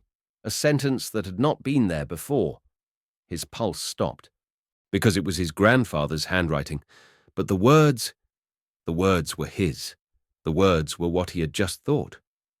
Something followed me out, and in the reflection of the study window, he saw himself, standing too still, smiling too wide, and in his own voice, something whispered, "You shouldn't be here, Ethan." Ethan's lungs burned, but he couldn't breathe. His fingers curled around the edge of the desk, knuckles white, nails pressing deep into the wood. The words on the journal's page blurred, but they didn't change. They stayed. Permanent. Impossible. Something followed me out. The ink was still wet. His grandfather's handwriting. His own thoughts. A second ago, those words had only existed in his mind. Now they were written on paper. Like someone else had been listening, like someone else had been inside his head. The reflection in the window didn't move. Not at first, not exactly, but something was wrong. A second too slow, a breath out of sync. It wasn't a mirror image. It was a copy, a bad one, like something wearing his shape, but not quite understanding how to be him. A single breath left Ethan's lips. The reflection didn't follow. Then it smiled. His stomach twisted. He turned away. He couldn't look at it. Not now. Not when his body was still shaking. Not when the words in the journal were still sinking into his mind, curling their way down his spine like icy fingers. Something followed me out. His hands trembled as he flipped through the journal. The pages rippled beneath his fingers, some stuck together, others covered in frantic, overlapping handwriting. His grandfather had written in a rush. Desperation bled from the ink. Warnings, instructions, rules. I should never have built over it. I should have burned this place to the ground. The cage was never for it. It was for me. The breath in his chest hitched. He turned the page. Something heavier now. Older. The words scratched deep into the paper. His grandfather's handwriting. But different. More erratic. Like he had written them in the dark. Like he had written them while something was watching. It does not need to escape. It only needs to be seen. It only needs a name. The back of Ethan's neck prickled. A cold whisper curled against his ear, too close. He turned fast. Nothing. Just the empty room. Just the shadows clinging to the edges of the walls. Just the sound of his own heartbeat. Loud, unsteady, not alone. He looked back down at the journal. His vision swam. The words blurred. And then, as if something had been waiting, the page turned on its own.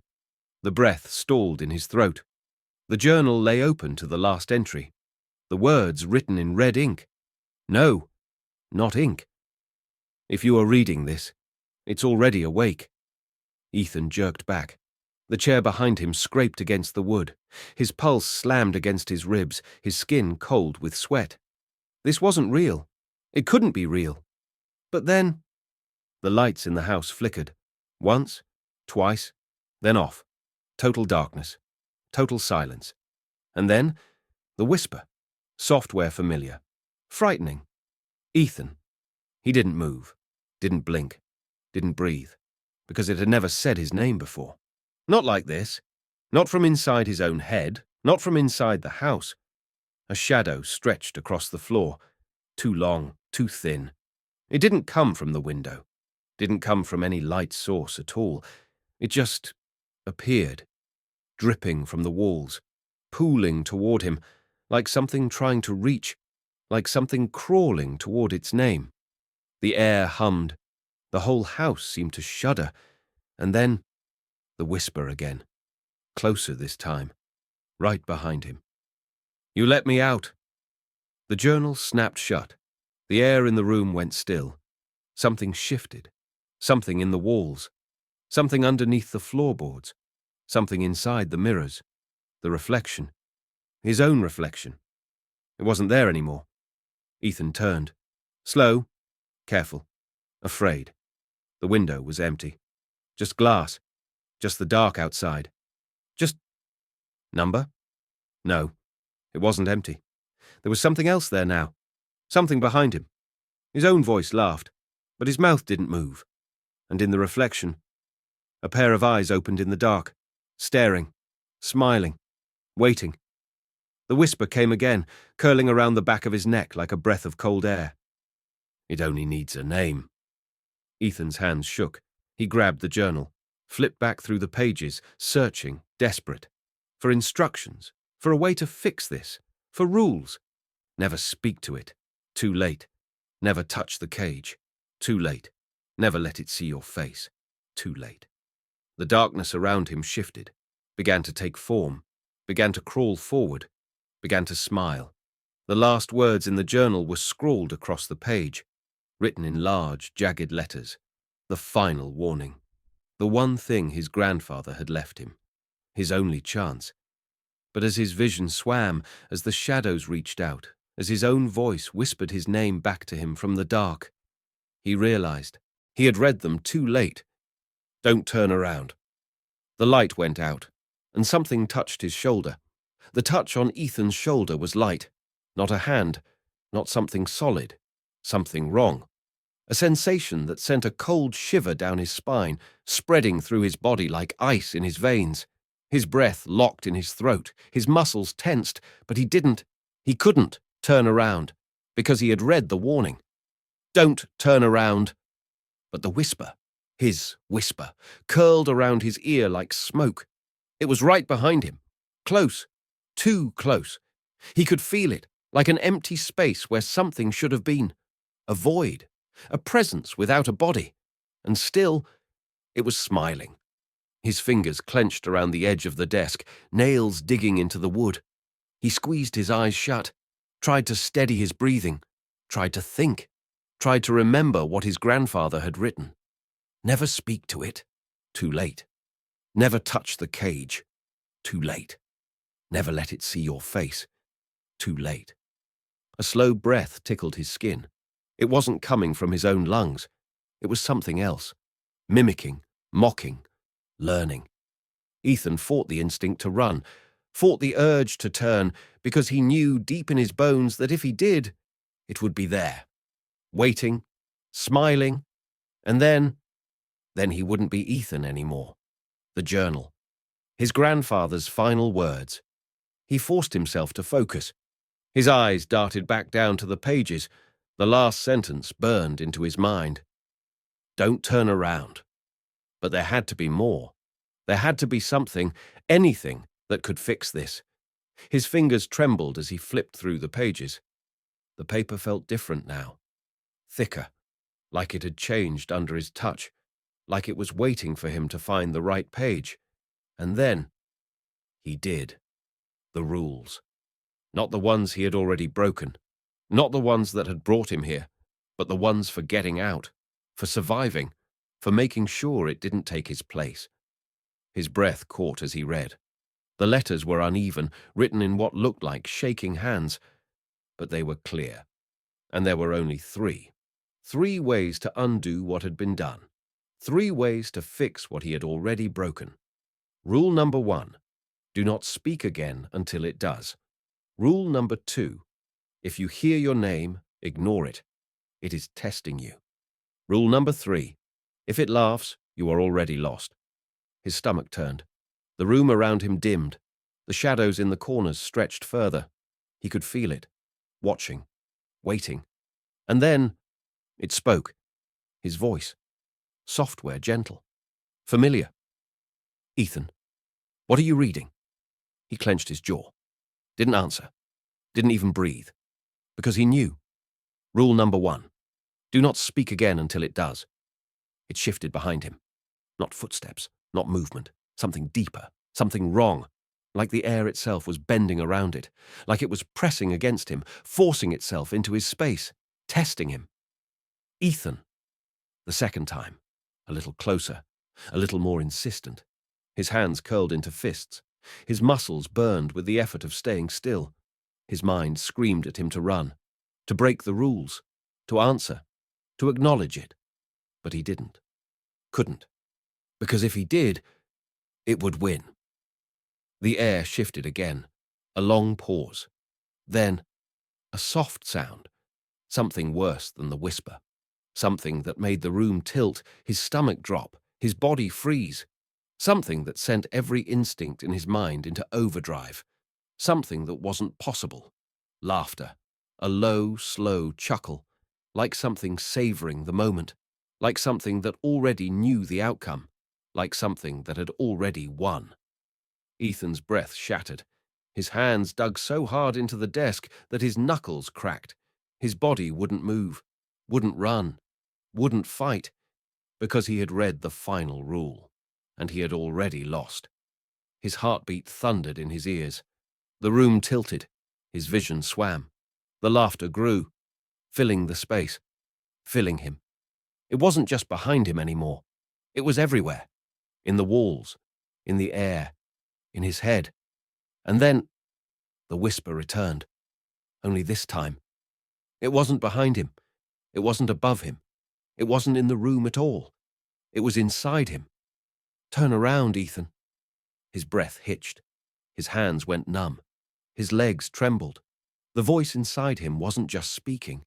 It was pulling, dragging his mind toward the inevitable. The command, the one thing he knew. He couldn't do, but his body was already moving, already obeying. His muscles burned as he fought it. His breath came in sharp gasps. His head twitched. His body was not his own. Something else was controlling it. Something else was winning. His neck creaked. His shoulder tensed. The world blurred as he was forced to look, forced to see. And in that moment, in that fraction of a second before his eyes landed on it, before his gaze met its gaze, he understood. The cage had never been for it. It had never been locked away. The cage was a warning he had ignored, a warning his grandfather had died protecting. And now it was his turn. Ethan's head turned, his breath stopped, and he saw the last thing he would ever see, his own reflection, standing there, smiling, waiting, reaching out and whispering, "I told you not to turn around." Ethan saw his own face, not in the mirror, not in the reflection of the window, not in something that should have been him, but outside of himself, standing there, watching, smiling. His breath caught in his throat. His body felt frozen, his limbs locked in place. Every instinct screamed at him to run, to fight, to close his eyes, but he couldn't, because now that he had turned, now that he had seen it, there was nothing else left, nothing but it, the thing that wore his face, not a mask, not a trick of the light, not a distorted, twisted version of him. Number. It was perfect, identical, down to the last detail, every scar, every line on his face, even the panic in his eyes. It was him, but it wasn't. The thing tilted its head, slow and deliberate, and then it spoke. "I waited a long time for you, Ethan." The voice wasn't his, not exactly. It was too smooth, too calm, too knowing, like it had always been here, like it had always been him, waiting, hiding, whispering. Ethan's stomach twisted. His heartbeat slammed against his ribs. His mind screamed that this wasn't real, couldn't be real. But deep down, something inside him knew the truth, knew what had really been locked in that cage, what his grandfather had tried to contain, Not a monster, not a demon, not something that wanted to escape, but something that wanted to replace. The journal, his grandfather's warnings. It all made sense now. The cage is not a prison. It is a door. It does not need to escape. It only needs to be seen. And now, Ethan had seen it. Now it could leave. Now it could take his place. Now he was nothing. The thing took a slow step forward. Ethan tried to back away, but his body didn't move. His legs refused to listen. His arms hung limp at his sides. He was trapped. Not by the thing, not by the room, but by something else. Something deeper. Something inside himself. A feeling. A pull. A terrible, twisting realization. He wasn't in control anymore. And the thing that wore his face, it knew it. The grin widened. The lips stretched too far. The eyes darkened. It leaned in close and whispered, "You don't need to fight, Ethan. I am you now." Something snapped inside him. A cold rush of panic surged through his veins. His mind fought to hold on, to stay real, to stay Ethan. But the moment was already gone, and so was he. The house shifted. The walls shuddered. The lights flickered. And just like that, everything changed. He was somewhere else, still in the room, but not. Still standing, but not. The world felt thin, like he was floating just beyond it, like he was watching it from the other side of glass. And on the other side, standing there, solid, real, alive, was him. The other Ethan, the one that wasn't him anymore, the one that had stepped into his place. "Thank you." The voice came from his body. The new Ethan, the only Ethan now.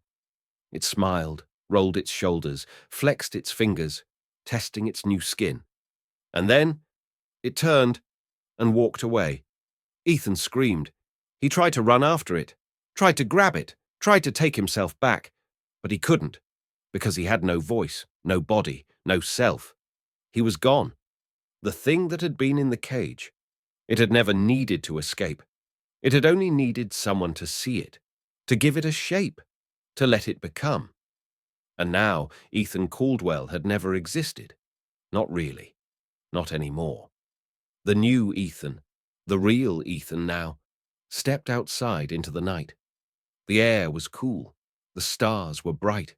The world was perfect. It felt right. Because this was how it was always meant to be, how it had always been. He was home. He was real. He was Ethan. And deep beneath the house, locked inside the cage, something else whispered. A faint, distant voice. A voice no one would hear again. A voice that used to belong to Ethan Caldwell. "Let me out." Was Ethan ever real? Or had he always been the thing inside the cage? What do you think would have happened if he never turned around? Would you have looked? Don't forget to like and subscribe. Thank you.